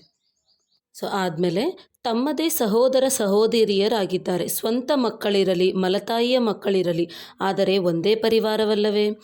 ತಮ್ಮ ಪರಿವಾರದ ಅಪರಿಚಿತ ಬೇಸತ್ತ ಆತ್ಮರ ಪ್ರತಿ ದಯಾಹೃದಯಿಗಳಾಗಿರಿ. ಅಂತರಾಳದಿಂದ ದಯೆ ಮೂಡಿಬರಲಿ. ವಿಶ್ವದ ಅಪರಿಚಿತ ಆತ್ಮರಿಗೂ ದಯೆ ಬೇಕಾಗಿದೆ. ಸೊ ಇಲ್ಲಿ ವಿಶ್ವಾತ್ಮರಿಗಾಗಿ ಕೊಡ್ತಾ ಇದ್ದೀವಿ, ಕೊಡ್ತಾ ಇಲ್ಲನಾ ಅನ್ನೋದು ಚೆಕಿಂಗ್ ಪಾಯಿಂಟ್. ಫಸ್ಟ್ ನಮ್ಮ ಮನೆಯಲ್ಲಿರುವವರಿಗೆ ನಾವೆಲ್ಲ ಮಾಡ್ತಾ ಇದ್ದೀವ, ನಮ್ಮ ಕುಟುಂಬ ಸದಸ್ಯರಿಗಾಗಿ, ರಿಲೇಟಿವ್ಸ್ಗಾಗಿ, ಅವರು ಅವರವರ ಪರಿಸ್ಥಿತಿಗಳಿಗೆ ಅನುಗುಣವಾಗಿ ಇಷ್ಟ ದೇವರನ್ನು, ಇಷ್ಟ ದೇವಿ ದೇವತೆಯರನ್ನು ಅಥವಾ ಗುರುಗಳನ್ನು ಈಗ ಹುಡುಕೊಂಡು ಹೋಗ್ತಾ ಇದ್ದಾರೆ. ಆದರೆ ಅವರದನ್ನೆಲ್ಲ ಹುಡುಕೊಂಡು ಹೋಗ್ತಿರ್ಬೇಕಾದ್ರೆ ಅವರು ಏನನ್ನು ಆಶಿಸಿ ಹೋಗ್ತಾ ಇದ್ದಾರೆ? ಸೊ ಅದನ್ನು ತಿಳ್ಕೊಂಡು, ಅಂದರೆ ಇಷ್ಟಕ್ಕೆ ಮುಂಚೆ ಹೇಳ್ದಂಗೆ ಅವರು ದಯೆ ಬೇಕಾ, ಅವರಿಗೆ ಶಾಂತಿ ಬೇಕಾ, ಅಥವಾ ಅವರು ಟೆನ್ಷನಲ್ಲಿದ್ದರೆ ಅವ್ರಿಗೆ ಶಾಂತಿಯನ್ನು ಕೊಟ್ಟು ಶಾಂತಿಯನ್ನು ಅನುಭವ ಮಾಡಿಸ್ತಾ ಇದ್ದೀವ, ಸುಖವನ್ನು ಅನುಭವ ಮಾಡಿಸ್ತಾ ಇದ್ದೀವ, ಆನಂದವನ್ನು ಅನುಭವ ಮಾಡಿಸ್ತಾ ಇದ್ದೀವ. ಸೊ ಇವೆಲ್ಲ ನಾವು ಮಾಡ್ತಾ ಹೋದಾಗ ಏನಾಗ್ತದೆ ಅಂದರೆ, ವಿಶ್ವಾತ್ಮರಿಗೆ, ಅಂದರೆ first charity begins at home ಅಂತಾರೆ. ಅಂದರೆ ಫಸ್ಟ್ ಮನೆಯಿಂದನೇ ನಮ್ಮ ಧರ್ಮ ಅನ್ನೋದು ಸ್ಟಾರ್ಟ್ ಆಗಬೇಕು. ಸೊ ಆ ರೀತಿ ಮನೆಯಲ್ಲಿರುವವರಿಗೆ ಕೊಡ್ತಾ ಹೋಗ್ಬೇಕಷ್ಟೇ ಹೊರತು, ಇವ್ರ ಜ್ಞಾನದಲ್ಲಿಲ್ಲ, ಇವರಿಗೆ ಎಷ್ಟು ಹೇಳಿದ್ರು ಅರ್ಥ ಆಗಲ್ಲ, ಇವರಿಗೆ ಬಾಬಾ ಅಂದರೆ ಇಷ್ಟ ಇಲ್ಲ. ಸೊ ನಮ್ಮ ಪ್ರವರ್ತನೆಯೇ ಆ ರೀತಿ ಇದ್ದಾಗ ಅವ್ರಿಗೆ ಇಷ್ಟ ಆಗಲ್ಲ. ಸೊ ನಮ್ಮ ಪ್ರವರ್ತನೆ ಯಾವ ರೀತಿ ಇರಬೇಕು ಅಂದರೆ, ಅವರು ಪರಮಾತ್ಮನ ಕಡೆ ಅಟ್ರ್ಯಾಕ್ಟ್ ಆಗಬೇಕು, ಆಕರ್ಷಣೆಗೊಳಗಾಗಬೇಕು. ಅಷ್ಟು ನಮ್ಮ ಪ್ರವರ್ತನೆಯಲ್ಲಿ ಪರಿವರ್ತನೆ ಆಗಬೇಕು. ಸೊ ಅದರ ಜೊತೆ ಅವ್ರಿಗೆ ಏನು ಅವಶ್ಯಕತೆ ಇದೆನೋ ಪರಿಶೀಲನಾ ಶಕ್ತಿಯ ಆಧಾರದಿಂದ ತಿಳ್ಕೊಳ್ಬೋದು. ಅಥವಾ ಸ್ಥೂಲವಾಗಿ ಕೂಡ ನಮ್ಮ ಮನೆಯಲ್ಲೇ ಇದ್ದಾಗ ನಮ್ಮ ಮನೆಯಲ್ಲಿರುವವ್ರಿಗೆ ಏನು ಬೇಕೋ ನಮಗೆ ಗೊತ್ತಾಗ್ತದೆ. ಸೊ ಅದನ್ನೆಲ್ಲ ತಿಳ್ಕೊಂಡು ಕೊಡ್ತಾ ಹೋಗಬೇಕು. ಅದಕ್ಕಾಗಿ ಹೇಳ್ತೇವೆ, ಫಸ್ಟ್ ಪರಿವಾರದವ್ರಿಗೆ ಪ್ರತಿ, ನಿಮ್ಮ ಪರಿವಾರದ ಬೇಸತ್ತ ಆತ್ಮರ ಪ್ರತಿ ದಯಾಹೃದಯಗಳಾಗಿ, ಅಂತರಾಳದಿಂದ ದಯೆ ಮೂಡಿ ಬರಲಿ. ಆದಮೇಲೆ ವಿಶ್ವದ ಅಜ್ಞಾನಿ ಆತ್ಮರ ಪ್ರತಿ ದಯೆ ಬೇಕಾಗಿದೆ. ಜೊತೆಗೆ ಬ್ರಾಹ್ಮಣ ಪರಿವಾರದ ಪುರುಷಾರ್ಥದ ತೀವ್ರ ಗತಿಗಾಗಿ ಹಾಗೂ ಸ್ವ ಉನ್ನತಿಗಾಗಿಯೂ. ಸೊ ಇಲ್ಲೇನು ಬ್ರಾಹ್ಮಣ ಪರಿವಾರ, ಸೊ ಬ್ರಾಹ್ಮಣ ಪರಿವಾರದ ಪುರುಷಾರ್ಥದಲ್ಲಿ ತೀವ್ರ ಗತಿಗಾಗಿ ಕೂಡ ದಯೆ ಬೇಕು. ಸೊ ಅದಾದಮೇಲೆ ಸ್ವ ಉನ್ನತಿಗಾಗಿಯೂ ದಯಾಹೃದಯದ ಅವಶ್ಯಕತೆ ಇದೆ. ಸ್ವ ಉನ್ನತಿಗಾಗಿ ಯಾವಾಗ ಬೇಹದ್ದಿನ ವೈರಾಗ್ಯ ವೃತ್ತಿಯು ಯಾವಾಗ ಸ್ವಯಂನ ಮೇಲೆ ದಯಾಹೃದಯಿಗಳಾಗುತ್ತೀರೋ, ಆಗ ದಯಾಹೃದಯಿ ಆತ್ಮನಿಗೆ ಸದಾ ಬೇಹದ್ದಿನ ವೈರಾಗ್ಯ ವೃತ್ತಿಯು ಸ್ವತಃ ಬರುತ್ತದೆ. ಸೊ ಇಲ್ಲಿ ಸ್ವ ಉನ್ನತಿ ಅನ್ನೋ ವಿಷಯವನ್ನು ತಿಳಿಸ್ತಾ ಇದ್ದಾರೆ. ಫಸ್ಟ್ ಮನೆಯವರ ಪ್ರತಿ, ಅದಾದಮೇಲೆ ಬ್ರಾಹ್ಮಣಾತ್ಮರ ಪ್ರತಿ, ಅಂದರೆ ಬ್ರಾಹ್ಮಣ ಪರಿವಾರದ ಪ್ರತಿ. ಸೊ ಬ್ರಾಹ್ಮಣ ಪರಿವಾರದ ಪ್ರತಿ ನಾವು ಸಂಘಟನೆಯಲ್ಲಿ ಇದ್ದೀವಿ, ಆದರೆ ಅವ್ರ ಜೊತೆನೇ ಇದ್ದೀವಿ ಅದಕ್ಕಾಗಿ ಅಂತಲ್ಲ. ಸೊ ಅವರ ಜೊತೆಯಲ್ಲಿ ಇದ್ದೀವ ಇಲ್ಲ ಅನ್ನೋದಲ್ಲ, ಯಾರ ಪ್ರತಿ ಆದರೂ ಫಸ್ಟ್ ನಮ್ಮ ಥಾಟ್ ಏನಿದೆ, ಅಂದರೆ ನಮ್ಮ ಆಲೋಚನೆ ಏನಿದೆ. ಸೊ ಮೇಲೆ ನೋಡಲಿಕ್ಕೆ ಚೆನ್ನಾಗಿದ್ದು ಬಿಟ್ಟು ಆಲೋಚನಾ ಸ್ಥಾಯಿಯಲ್ಲಿ ಇವರಿಷ್ಟೇ, ಇವ್ರು ಚೇಂಜ್ ಆಗಲ್ಲ ಅಂಥೇಳಿ ಎಲ್ಲರೂ ಸೇರಿ ಅಕ್ಕನಿಗೆ ಕ್ರೋಧ ಜಾಸ್ತಿ, ಅಕ್ಕ ಹೇಳಿದರೆ ಕೇಳೋದಿಲ್ಲ, ಈ ರೀತಿ ಸಂಕಲ್ಪ ಮಾಡ್ತಾ ಇದ್ದೀವಿ ಅಂತ ಇಟ್ಕೊಳ್ಳೋಣ. ಸೊ ಆಗ ನಿಜವಾಗ್ಲೂ ನಾವು ಈ ಬ್ರಾಹ್ಮಣ ಪರಿವಾರದ ಪುರುಷಾರ್ಥ ತೀವ್ರಗತಿಗಾಗಿ ದಯಾಹೃದಯದಿಂದ ಇದ್ದಂಗೆನಾ? ಸೊ ಈ ರೀತಿಯ ಚೆಕಿಂಗ್ ಪಾಯಿಂಟ್ಸ್ ನಮ್ಮ ಹತ್ರ ಇಟ್ಕೊಳ್ಬೇಕು. ಸೊ ನಾವು ಯಾವ ರೀತಿಯ ಆಲೋಚನೆಗಳನ್ನು ರಚಿಸ್ತಾ ಇದ್ದೀವೋ ಅದು ಅವರ ಪ್ರತಿ ಯಾವ ಪ್ರಭಾವನೋ ಪಕ್ಕದಲ್ಲಿ ಇಟ್ಟರೆ, ನಮ್ಮ ಆಲೋಚನಾ ಸ್ಥಾಯಿಯಲ್ಲಿ ಮಾಡಿರೋ ಆಲೋಚನೆಗಳಿಂದ ನಮ್ಮ ರೆಕಾರ್ಡಿಂಗ್ ಆಗ್ತಾ ಇದೆ, ನಮ್ಮ ಸಂಸ್ಕಾರವನ್ನು ನಾವು ರಚಿಸ್ಕೊಳ್ತಾ ಇದ್ದೀವಿ. ಇದನ್ನು ನೆನಪಿಡ್ಬೇಕು ಫಸ್ಟು. ಸೊ ಈ ರೀತಿ ಈಗ ನೆಕ್ಸ್ಟ್ ಸ್ವ ಉನ್ನತಿ ಬಂತು. ಸೊ ಸ್ವ ಉನ್ನತಿ ಅಂತ ತಗೊಂಡಾಗ ನಮ್ಮ ಸ್ವ ಉನ್ನತಿ ಮಾಡ್ಕೊಳ್ಬೇಕಾದ್ರೆ ನಮಗಿರ್ಬೇಕಾಗಿರೋದು ಏನಂತ ಇದ್ದರೆ ದಯೆ ಇರಬೇಕು ನಮ್ಮ ಮೇಲೆ ನಮಗೆ. ಅದು ಕೂಡ ಜ್ಞಾನಯುಕ್ತವಾದ ದಯೆನೇ. ಸೊ ಈ ಉದಾಹರಣೆಗೆ ನಮ್ಮ ಹತ್ರ ಕ್ರೋಧ ಇದೆ ಅಂತ ಇಟ್ಕೊಳ್ಳೋಣ. ಸೊ ಆ ಕ್ರೋಧ ಅನ್ನೋದು ಪರಧರ್ಮ. ಸೊ ಪರಧರ್ಮಕ್ಕೆ ವಶವಾಗಿರೋ ಆತ್ಮನ ಮೇಲೆ, ಅಂದರೆ ನಮ್ಮ ಪ್ರತಿ ನಾವು ಕೂಡ ನಾವಾತ್ಮರ ಆ ರೀತಿ ಆದಾಗ ಅದರ ಮೇಲೆ ದಯೆ ತೋರಿಸಿ, ಸೊ ಶಾಂತಿಯನ್ನು ನಾವು ರೆಕಾರ್ಡಿಂಗಲ್ಲಿ ತರಬೇಕು. ಸೊ ಅದು ಮನಸ್ಸ ಅಂದರೆ ಆಲೋಚನಾ ಸ್ಥಾಯಿಯಲ್ಲಿ, ವಾಚ ಅಂದರೆ ಮಾತಿನಲ್ಲಿ, ಅದಾದಮೇಲೆ ಕರ್ಮಣ ಅಂದರೆ ನಮ್ಮ ಪ್ರತಿಯೊಂದು ಕರ್ಮದಲ್ಲಿ. ಸೊ ಈ ಶಾಂತಿ ಅನ್ನೋದು ಪೂರ್ತಿ ಎಮರ್ಜ್ ಅಂದರೆ ಪ್ರತ್ಯಕ್ಷ ರೂಪದಲ್ಲಿ ಕಾಣಿಸ್ಬೇಕು. ಸೊ ಈ ರೀತಿ ದಯಾಹೃದಯಿಗಳಾದಾಗ ಏನಾಗ್ತದೆ ಅಂಥೇಳಿ ನೆಕ್ಸ್ಟ್ ಹೇಳ್ತಾ ಇದ್ದಾರೆ. ಸ್ವತಃ ಬೇಹದ್ ವೈರಾಗ್ಯ ವೃತ್ತಿ ಬರ್ತದೆ. ಇದು ಫಸ್ಟ್. ಆದಮೇಲೆ ಸಂಕಲ್ಪಗಳ ಖಜಾನೆಯನ್ನು ಪರಮಾತ್ಮ ನಮಗೆ ಮುರಳಿಯಲ್ಲಿನೇ ಕೊಡ್ತಾ ಇದ್ದಾರೆ. ಸೊ ಅದು ಕೂಡ ಇಲ್ಲೇ ಇದೆ ನೋಡಿ. ಸ್ವಯಂನ ಪ್ರತಿಯೂ ದಯೆ ಬರಲಿ. ನಾನು ಎಷ್ಟು ಶ್ರೇಷ್ಠಾತಿ ಶ್ರೇಷ್ಠ ತಂದೆಯ ಅದೇ ಆತ್ಮನಾಗಿದ್ದೇನೆ ಮತ್ತು ತಂದೆಯ ಸಮಾನವಾಗುವ ಅದೇ ಲಕ್ಷ್ಯಧಾರಿ ಆಗಿದ್ದೇನೆ. ಅದರ ಪ್ರಮಾಣ ಮೂಲ ಶ್ರೇಷ್ಠ ಸ್ವಭಾವ ಹಾಗೂ ಸಂಸ್ಕಾರದಲ್ಲಿ ಒಂದು ವೇಳೆ ಯಾವುದೇ ಕೊರತೆ ಇದ್ದರೆ, ಸೊ ಈ ರೀತಿಯ ಸಂಕಲ್ಪಗಳನ್ನು ಮಾಡಿದಾಗ, ಏನು ಸಂಕಲ್ಪ? ನಾನು ಶ್ರೇಷ್ಠಾತಿ ಶ್ರೇಷ್ಠ ತಂದೆಯ ಆತ್ಮನಾಗಿದ್ದೇನೆ. ಸೊ ತಂದೆಯ ಸಮಾನನಾಗುವ ಲಕ್ಷ್ಯಧಾರಿ. ಸೊ ಲಕ್ಷ್ಯದ ಆಧಾರ ಲಕ್ಷಣಗಳು. ಸೊ ಲಕ್ಷ್ಯ ಏನಂತ ಇಟ್ಕೊಂಡ್ವಿ ನಾವು ಅಂದರೆ ಗುರಿ ಏನು ನಮ್ಮದು? ತಂದೆಯ ಸಮಾನನಾಗುವ ಆತ್ಮ ನಾನು ಅಂತ, ಶ್ರೇಷ್ಠಾತಿ ಶ್ರೇಷ್ಠ ತಂದೆಯ ಮಗು ಅಂತ. ಸೊ ಅದರ ಪ್ರಮಾಣ ನಮಗೆ ಲಕ್ಷಣಗಳು ತಯಾರಾಗ್ತಾ ಹೋಗ್ತದೆ. ಸ್ವಭಾವ ಹಾಗೂ ಸಂಸ್ಕಾರದಲ್ಲಿ ಒಂದು ವೇಳೆ ಕೊರತೆ ಇದ್ದಿದ್ದೇ ಆದರೆ ತನ್ನ ಮೇಲಿನ ಹೃದಯದ ದಯೆ ಬಲಹೀನತೆಗಳಿಂದ ಸಹಜವಾಗಿ ವೈರಾಗ್ಯವನ್ನು ತರಿಸ್ತದೆ. ಸೊ ಎಲ್ಲಾದರೂ ಸ್ವಭಾವ ಸಂಸ್ಕಾರಗಳಲ್ಲಿ ಇನ್ನೂ ಬಲಹೀನತೆಗಳಿಗೆ ನಾವು ಒಳಗಾಗ್ತಾ ಇದ್ದರೆ, ಸೊ ಯಾವ ರೀತಿಯ ಸ್ವಭಾವ ಸಂಸ್ಕಾರಗಳು? ನಾನು ತಂದೆಯ ಸಮಾನನಾಗುವ ಲಕ್ಷ್ಯಧಾರಿ ಅನ್ನೋ ಅಂದರೆ ತಂದೆಯ ಸಮಾನನಾಗಲಿಕ್ಕೆ ನಮ್ಮ ಹತ್ರ ಅಡ್ಡ ಆಗ್ತಾ ಇರೋ ಎಲ್ಲ ಬಲಹೀನತೆಗಳು ಅಂದರೆ ಸ್ವಭಾವ ಸಂಸ್ಕಾರಗಳು ಕೂಡ ನಮ್ಮಿಂದ ಸಹಜವಾಗಿ ದೂರ ಆಗ್ತವೆ. ಅಂದರೆ ಬೇಹದ್ದು ವೈರಾಗ್ಯ ಬಂದುಬಿಡ್ತದೆ ಅವುಗಳ ಪ್ರತಿ ಕೂಡ. ಅದಾದಮೇಲೆ ಬಾಗ್ದಾದ ಇಂದು ಇದನ್ನೇ ವಾರ್ತಾಲಾಪ ಮಾಡುತ್ತಿದ್ದೆವು. ಎಲ್ಲ ಮಕ್ಕಳು ಜ್ಞಾನದಲ್ಲಂತೂ ಬಹಳ ಬುದ್ಧಿವಂತರಾಗಿದ್ದಾರೆ, ಪಾಯಿಂಟ್ ಸ್ವರೂಪರಂತೂ ಆಗಿಬಿಟ್ಟಿದ್ದಾರೆ. ಆದರೆ ಪ್ರತಿಯೊಂದು ನಿರ್ಬಲತೆಯನ್ನು ತಿಳಿದುಕೊಳ್ಳುವ ಪಾಯಿಂಟ್ಸ್ ಎಲ್ಲರ ಬಳಿ ಇದೆ. ಈ ರೀತಿ ಇರಬೇಕು, ಈ ರೀತಿ ಮಾಡಬಾರದು ಎಂಬುದನ್ನು ತಿಳಿದುಕೊಂಡಿದ್ದಾರೆ. ಇದನ್ನು ತಿಳಿದುಕೊಂಡಿದ್ದರೂ ಸಹ ಬಿಂದು ಸ್ವರೂಪರಾಗುವುದು ಮತ್ತು ಏನೆಲ್ಲ ವ್ಯರ್ಥವನ್ನು ನೋಡಿದಿರೋ ಕೇಳಿದಿರೋ ಮತ್ತು ತನ್ನಿಂದ ಆಯಿತೋ ಅದಕ್ಕೆ ಪೂರ್ಣ ವಿರಾಮದ ಬಿಂದುವನ್ನು ಇಡುವುದು ಬರುತ್ತಿಲ್ಲ. ಜ್ಞಾನ ಬಿಂದುಗಳಂತೂ ಇದೆ, ಅಂದರೆ ನಮಗೆ ಜ್ಞಾನ ಗೊತ್ತಿದೆ. ಬಿಂದು ಸ್ವರೂಪರಾಗುವುದಕ್ಕಾಗಿ ವಿಶೇಷವಾಗಿ ಯಾವುದರ ಅವಶ್ಯಕತೆ ಇದೆ? ತನ್ನ ಮೇಲೆ ದಯೆ ಮತ್ತು ಅನ್ಯರ ಮೇಲೆ ದಯೆ ಇರಬೇಕಾಗಿದೆ. ಭಕ್ತಿ ಮಾರ್ಗದಲ್ಲಿಯೂ ಸತ್ಯಭಕ್ತರಾಗಿದ್ದೀರಿ ಆಗಿದ್ದರೆ ಅಥವಾ ತಾವು ಭಕ್ತಿ ಮಾರ್ಗದಲ್ಲಿಯೂ ಸತ್ಯಭಕ್ತರಿದ್ದರು ಅಥವಾ ತಾವು ಸಹ ಸತ್ಯಭಕ್ತರಾಗಿದ್ದಿರಿ. ಆತ್ಮದಲ್ಲಿ ರೆಕಾರ್ಡ್ ಇದೆಯಲ್ಲವೇ ಅಂದಾಗ ಸತ್ಯಭಕ್ತರು ಸದಾ ದಯಾಹೃದಯಿಗಳಾಗಿರುತ್ತಾರೆ. ಆದ್ದರಿಂದ ಅವರು ಪಾಪಕರ್ಮ ಮಾಡಲು ಹೆದರುತ್ತಾರೆ. ತಂದೆಗೆ ಹೆದರುವುದಿಲ್ಲ, ಆದರೆ ಪಾಪಕ್ಕೆ ಹೆದರುತ್ತಾರೆ.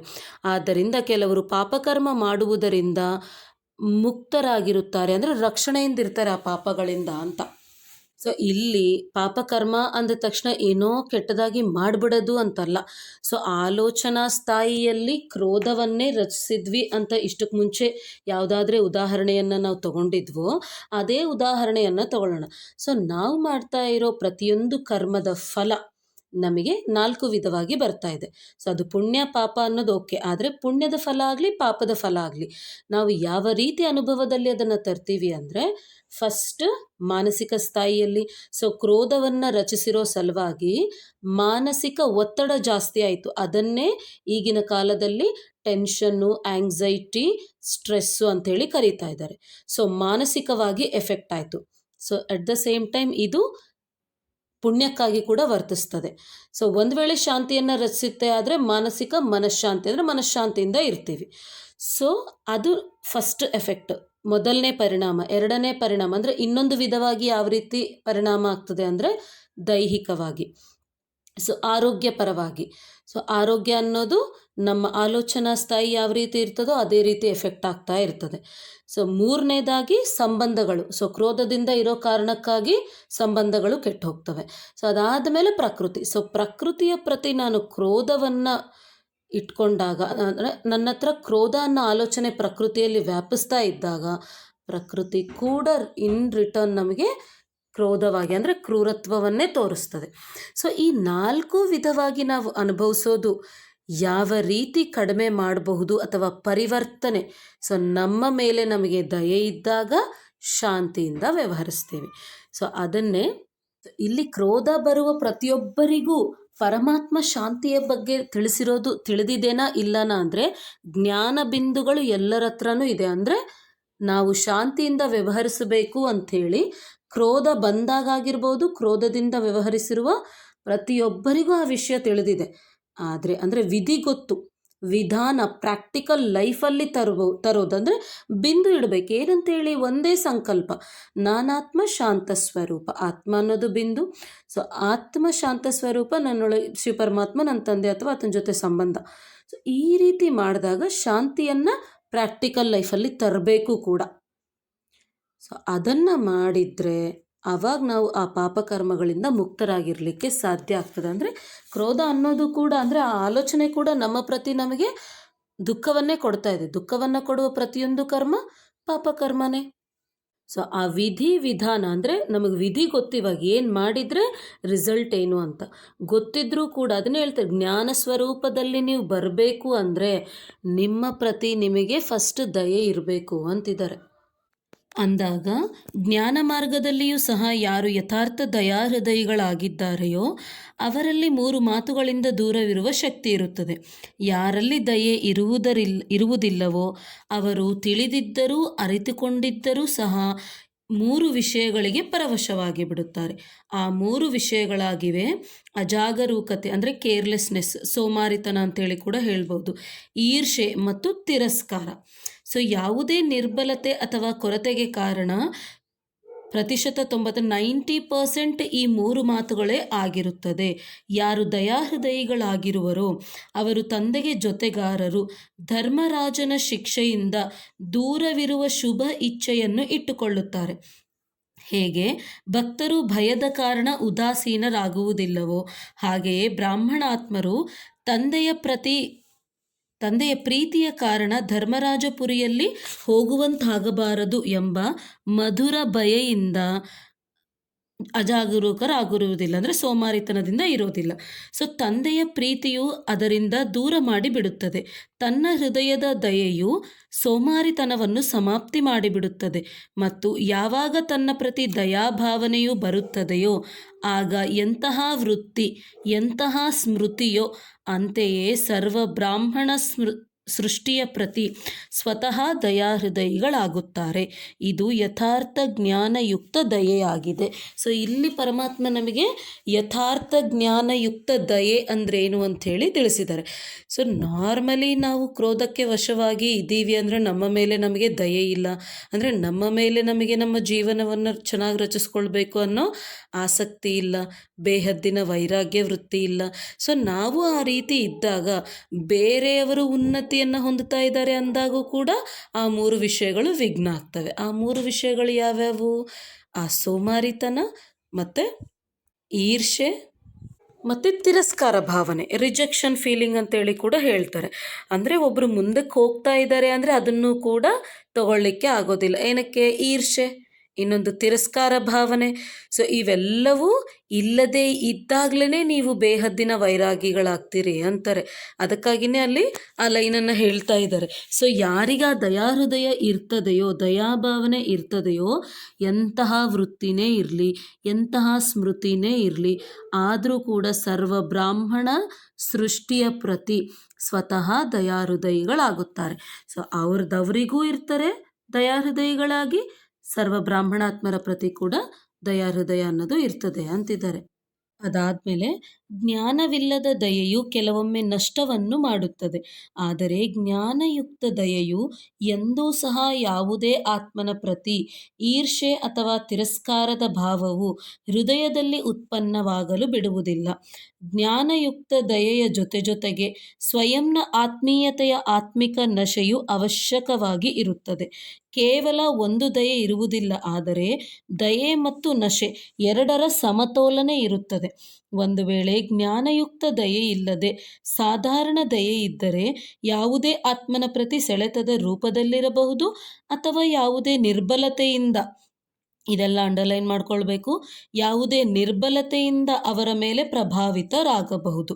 ಅಂದ ಮೇಲೆ ಪ್ರಭಾವಿತರೂ ಆಗಬಾರದು, ತಿರಸ್ಕಾರವೂ ಇರಬಾರದು. ಏಕೆಂದರೆ ತಾವು ತನು ಮನ ಬುದ್ಧಿಯ ಸಹಿತ ತಂದೆಗೆ ಪ್ರಭಾವಿತರಾಗಿಬಿಟ್ಟಿದ್ದೀರಿ. ಸೊ ಇಲ್ಲಿ ಪರಮಾತ್ಮನ ಡೆಫಿನೇಷನ್ ಪ್ರಕಾರ ಫಸ್ಟ್ ಬೇಹದ್ದಿನ ವೈರಾಗ್ಯ ವೃತ್ತಿ ಅನ್ನೋದು ಭಾಗ 1ರಲ್ಲಿ ತಿಳಿಸ್ಕೊಡ್ಲಾಗಿದೆ. ಆ ಮುರಳಿಯನ್ನು ಅರ್ಥ ಆಗೋವರೆಗೂ ಓದಿಕೊಂಡು ಮತ್ತೆ ಈ ಎಲ್ಲ ಮುರಳಿಗಳನ್ನು ಓದಿದಾಗ ನಮಗೆ ಕರೆಕ್ಟಾಗಿ ಅರ್ಥ ಆಗ್ತದೆ. ಸೊ ನಮ್ಮ ತನು ಮನ ಬುದ್ಧಿ, ಸೊ ಈ ಉದಾಹರಣೆಗೆ ನಮ್ಮ ಆಲೋಚನಾ ಸ್ಥಾಯಿಯಲ್ಲಿ ಏನಿದೆ ಅಂಥೇಳಿ ಹೆಂಗೆ ಚೆಕ್ ಮಾಡ್ಕೊಳ್ಬೇಕು. ಸೋಮಾರಿತನ ಇದೆ ಅಂತ ಅಂದ್ಕೊಂಡಾಗ ಆ ಆಲಸ್ಯ ಅಂದರೆ, ಈಗ ಉದಾಹರಣೆಗೆ ಪರಮಾತ್ಮ ನಮಗೆ ಎಲ್ರಿಗೂ ಹೋಗಿ ಸಂದೇಶವನ್ನು ಕೊಡ್ರಿ ಅಂಥೇಳಿ ಹೇಳಿದ್ದಾರೆ. ಸೊ ಅದೇ ಸಂದೇಶವನ್ನು ಕೊಡೋಕ್ಕೆ ನಾವು ಹೋಗ್ತಾ ಇದ್ದೀವಿ, ಪರಮಾತ್ಮ ಹೇಳ್ದಂಗೆ ಆಜ್ಞಾಕಾರರು ಅಂದರೆ ಮುಗಿದೋಯ್ತು, ಅಲ್ಲಿ ಟಾಪಿಕ್ ಬರೋದಿಲ್ಲ. ಸೊ ಅಂಥವು ಇನ್ನೂ ಬಹಳಷ್ಟು ಇರ್ತದೆ. ಸೊ ಉದಾಹರಣೆಗಾಗಿ ಸಂದೇಶ ಕೊಡುವ ಸೇವೆಯನ್ನು ತಗೊಳ್ಳಾಗಿದೆ. ಸೊ ಅದೇ ವಿಷಯವನ್ನು ಹಿಡ್ಕೊಂಡು, ಸೊ ಇಷ್ಟ ಇಲ್ಲದೆ ಇರೋರು ಅಂದರೆ ಯಾರ್ಯಾರಿಗೆ ಅಲ್ಲಿಗೆ ಹೋದರೆ ಮತ್ತೆ ಎಂಥದ್ದು ಏನು ಸಿಗ್ತದೋ, ಊಟ ಹೆಂಗಿರ್ತದೋ, ಅದು ಹೆಂಗಿರ್ತದೋ, ಇದು ಹೆಂಗಿರ್ತದೋ, ಡ್ರೆಸ್ಸಿಂಗು, ಪ್ರತಿಯೊಂದು ಇರಲಿಕ್ಕೆ ಪ್ಲೇಸು ಎಲ್ಲವನ್ನ ಥಿಂಕ್ ಮಾಡಿ, ಎಲ್ಲದರ ಬಗ್ಗೆ ಯೋಚನೆ ಮಾಡಿ, ಸೊ ಭಯಪಟ್ಟು ಸೋಮಾರಿತನದಿಂದ ಇರೋ ಮನೆಯಲ್ಲಿ ನಾವು ಆರಾಮಾಗಿದ್ದೀವಿ ಅಂದ್ಕೊಂಡು ಇರಬೇಕು ಅಂದ್ಕೊಂಡವ್ರು ಏನು ಮಾಡ್ತಾರೆ ಅಂದರೆ, ಅವರು ಒಂದು ವ್ಯಕ್ತಿ ನಮ್ಮನ್ನು ಹೋಗಲಿಕ್ಕೆ ಬೇಡ ಅಂದರು ಅನ್ನೋ ವಿಷಯವನ್ನು ಮುಂದೆ ಇಟ್ಟು, ಅಂದರೆ ನಮ್ಮ ಹತ್ರ ಇರೋ ಆಲೋಚನೆಗಳು ಯಾವ ರೀತಿ ಇರ್ತದನೋ ಅವರೊಂದಿಗೆ ನಾವು ಪ್ರಭಾವಿತರಾಗ್ತೀವಿ ಅಂಥೇಳಿ ತಿಳಿಸ್ತಾ ಇದ್ದಾರೆ. ಸೊ ಅದೇ ರೀತಿ ಈರ್ಷ್ಯೆ ಆಗಿರಬಹುದು, ಇನ್ನು ತಿರಸ್ಕಾರಗಳು ಕೂಡ ಆಗಿರ್ಬೋದು. ಅಂದರೆ ಯಾವಾಗ ನಮಗೆ ಇನ್ನೊಬ್ಬರು ಉನ್ನತಿ ಆಗ್ತಾ ಇದೆ ಅಂದಾಗ ನಮಗೆ ಈರ್ಷ್ಯೆ ಬರ್ತಾ ಇದೆ ಅಂದರೆ ಅಂಥವರ ಜೊತೆನೇ ನಾವು ಪ್ರಭಾವಿತರಾಗಿ ಅವ್ರ ಜೊತೆನೇ ಇರೋದು ಇರ್ತದೆ. ಆದರೆ ಇಲ್ಲಿ ಒಬ್ಬ ವ್ಯಕ್ತಿಯನ್ನು ತಪ್ಪು ಅನ್ನಲಿಕ್ಕೆ ಸಾಧ್ಯ ಇಲ್ಲ. ಯಾಕಂದರೆ ನಮ್ಮ ಹತ್ರ ಆ ರೀತಿಯ ಆಲೋಚನೆಗಳು ಇದ್ದಾಗಲೇ ನಾವು ಕೂಡ ಆ ವ್ಯಕ್ತಿಯ ಜೊತೆ ಅಂತಹ ಕರ್ಮಗಳನ್ನು ಮಾಡಲಿಕ್ಕೆ ಇಷ್ಟಪಡ್ತೇವೆ. ಇಲ್ಲಾಂದರೆ ಒಂದೇ ಪರಮಾತ್ಮ ಅದೇ ಹೇಳ್ತಾ ಇದ್ದಾರೆ. ಸೊ ತನು ಮನ ಧನ ಎಲ್ಲ ತನು ಸಹಿತ ನೀವು ಪರಮಾತ್ಮನಿಗೆ ಪ್ರಭಾವಿತರಾಗ್ಬಿಟ್ಟಿದ್ದೀರಿ ಅಂತ. ಸೊ ಅದ್ರ ಜೊತೆ ಸೆಳೆತ, ಇವರಿಲ್ಲ ಅಂದರೆ ಸೇವೆ ಆಗೋದಿಲ್ಲೇನೋ, ಇವರಿಲ್ಲ ಅಂದರೆ ಇದಾಗೋದಿಲ್ಲೇನೋ, ಈ ರೀತಿ ಯೋಚನೆ ಮಾಡೋದು ಕೂಡ ಕರೆಕ್ಟ್ ಅಲ್ಲ. ಯಾರ ಮೇಲೂ ಡಿಪೆಂಡು ಆಗಬಾರ್ದು, ಹಂಗಂತೇಳಿ ಯಾರ ಪ್ರತಿ ನಮಗೆ ರಿಜೆಕ್ಷನ್ ಫೀಲಿಂಗ್ ಕೂಡ ಇರಬಾರ್ದು. ಅದೇ ಇಲ್ಲಿ ನೆಕ್ಸ್ಟ್ ಪ್ರಶ್ನೆಯನ್ನು ಕೂಡ ಕೇಳ್ತಾ ಇದ್ದಾರೆ. ಯಾವಾಗ ಮನಸ್ಸು ಬುದ್ಧಿಯು ಒಬ್ಬರ ಕಡೆ ಮತ್ತು ಶ್ರೇಷ್ಠತೆಯ ಕಡೆ ಪ್ರಭಾವಿತವಾಗಿ ಬಿಟ್ಟಿದೆ ಅಂದ ಮೇಲೆ ಮತ್ತೆ ಅನ್ಯರ ಮೇಲೆ ಪ್ರಭಾವಿತರಾಗಲು ಹೇಗೆ ಸಾಧ್ಯ? ಒಂದು ವೇಳೆ ಅನ್ಯರ ಮೇಲೆ ಪ್ರಭಾವಿತರಾದರೆ ಅವರಿಗೆ ಏನು ಹೇಳುವುದು? ಕೊಟ್ಟಿರುವ ವಸ್ತುವನ್ನು ಪುನಃ ತಾನೇ ಉಪಯೋಗಿಸುವುದು ಎಂದರೆ ಪ್ರಭು ಪ್ರಸಾದವನ್ನು ತನ್ನದೆಂದು ಹೇಳುವುದಾಗಿದೆ. ಯಾವಾಗ ಮನಸ್ಸು ಬುದ್ಧಿಯನ್ನು ಕೊಟ್ಟು ಬಿಟ್ಟಿರಿ ಅಂದ ಮೇಲೆ ಮತ್ತೆ ಎಲ್ಲಿಯಾದರೂ ಪ್ರಭಾವಿತರಾಗಲು ಅದು ತಮ್ಮದೇನು? ತಂದೆಗೆ ಅರ್ಪಣೆ ಮಾಡಿಬಿಟ್ಟಿದ್ದೀರೋ ಅಥವಾ ಅರ್ಧ ಕೊಟ್ಟು ಅರ್ಧ ಇಟ್ಟುಕೊಂಡಿದ್ದೀರೋ? ಯಾರು ಪೂರ್ಣ ಕೊಟ್ಟು ಬಿಟ್ಟಿದ್ದೀರೋ ಅವರು ಕೈ ಎತ್ತಿರಿ. ಸೊ ಇಲ್ಲಿ ಅರ್ಧ ಕೊಟ್ಟು ಅರ್ಧ ಇಟ್ಕೊಳ್ಳೋದು ಅಂದರೆ ಆ್ಯಕ್ಚುಲಿ ಪರಮಾತ್ಮ ನಮಗೆ ಕೊಡ್ತಾ ಇರೋ ಮಹಾಮಂತ್ರ ಏನು? ಮನ್ಮನಾಭವ. ಸೊ ಅಂದರೆ ನಮ್ಮ ಮನಸ್ಸನ್ನು, ಅಂದರೆ ನಮ್ಮ ಆಲೋಚನೆಗಳನ್ನು ಪರಮಾತ್ಮನ ಮೇಲೆ ಸ್ಥಿರಪಡಿಸೋದು. ಸೊ ಅದನ್ನು ಬಿಟ್ಟ ಮೇಲೆ ಇನ್ನು ಬೇರೆ ಯಾರ್ಯಾರಿಗೋ ನಾವು ಪ್ರಭಾವಿತರಾಗ್ತಾ ಇದ್ದೀವಿ ಅಂದರೆ ಅದನ್ನೇ ಕೇಳ್ತಾ ಇದ್ದಾರೆ, ಅರ್ಧ ಕೊಟ್ಟು ಅರ್ಧ ಇಟ್ಕೊಂಡಿದ್ದೀರಾ ಅಂಥೇಳಿ. ನೋಡಿ, ಬ್ರಾಹ್ಮಣ ಜೀವನದ ತಳಹಿದಿ ಮಹಾಮಂತ್ರ ಯಾವುದಾಗಿದೆ? ಮನ್ಮನಾಭವ. ಅಂದ ಮೇಲೆ ಇನ್ನೂ ಮನ್ಮನಾಭವ ಆಗಿಲ್ಲವೇ? ಜ್ಞಾನ ಸಹಿತ ದಯಾಹೃದಯಿ ಆತ್ಮನು ಎಂದೂ ಯಾರದೇ ಗುಣಗಳ ಮೇಲಾಗಲಿ ಸೇವೆಗಾಗಲಿ ಯಾವುದೇ ಪ್ರಕಾರದ ಸಹಯೋಗವು ಪ್ರಾಪ್ತಿಯಾಗುವ ಕಾರಣ ಆ ಆತ್ಮನ ಪ್ರತಿ ಪ್ರಭಾವಿತರಾಗಲು ಸಾಧ್ಯವಿಲ್ಲ. ಏಕೆಂದರೆ ಬೇಹದ್ದಿನ ವೈರಾಗಿಗಳಾಗಿರುವ ಕಾರಣ ತಂದೆಯ ಸ್ನೇಹ ಸಹಯೋಗ ಜೊತೆ ಇದಲ್ಲದೆ ಮತ್ತೇನು ಅವರಿಗೆ ಕಾಣಿಸುವುದಿಲ್ಲ. ಈ ಮನ್ಮನಾಭವ ಅನ್ನೋದರಿಂದ ಅಂಡರ್ಲೈನ್ ಮಾಡಬೇಕು. ಇವೆಲ್ಲ ನಮಗೆ ಸಂಕಲ್ಪಗಳು ಕೊಡ್ತಾ ಇದ್ದಾರೆ ಪರಮಾತ್ಮ. ನೆಕ್ಸ್ಟ್, ಸೊ ಯಾವುದೇ ಪ್ರಕಾರದ ಸಂಯೋಗವು ಪ್ರಾಪ್ತಿಯಾಗುವ ಕಾರಣ ಆ ಆತ್ಮನ ಪ್ರತಿ ಪ್ರಭಾವಿತರಾಗಲು ಸಾಧ್ಯವಿಲ್ಲ. ಏಕೆಂದರೆ ಬೇಹದ್ದಿನ ವೈರಾಗಿಗಳಾಗಿರುವ ಕಾರಣ ತಂದೆಯ ಸ್ನೇಹ ಸಹಯೋಗ ಜೊತೆ ಇಲ್ಲದೆ ಮತ್ತೇನೂ ಅವರಿಗೆ ಕಾಣಿಸುವುದಿಲ್ಲ. ಇಲ್ಲಿಂದ ನೆಕ್ಸ್ಟ್, ಬುದ್ಧಿಯಲ್ಲಿ ಬರುವುದೇ ಇಲ್ಲ. ನಿಮ್ಮೊಂದಿಗೆ ಏಳುವೆನು, ನಿಮ್ಮೊಂದಿಗೆ ಮಲಗುವೆನು, ನಿಮ್ಮೊಂದಿಗೆ ತಿನ್ನುವೆನು, ನಿಮ್ಮೊಂದಿಗೆ ಸೇವೆ ಮಾಡುವೆನು, ನಿಮ್ಮ ಜೊತೆಯೇ ಕರ್ಮಯೋಗಿ ಆಗಿರುವೆನು. ಇದೇ ಸ್ಮೃತಿಯು ಸದಾ ಆ ಆತ್ಮನಿಗೆ ಇರುತ್ತದೆ.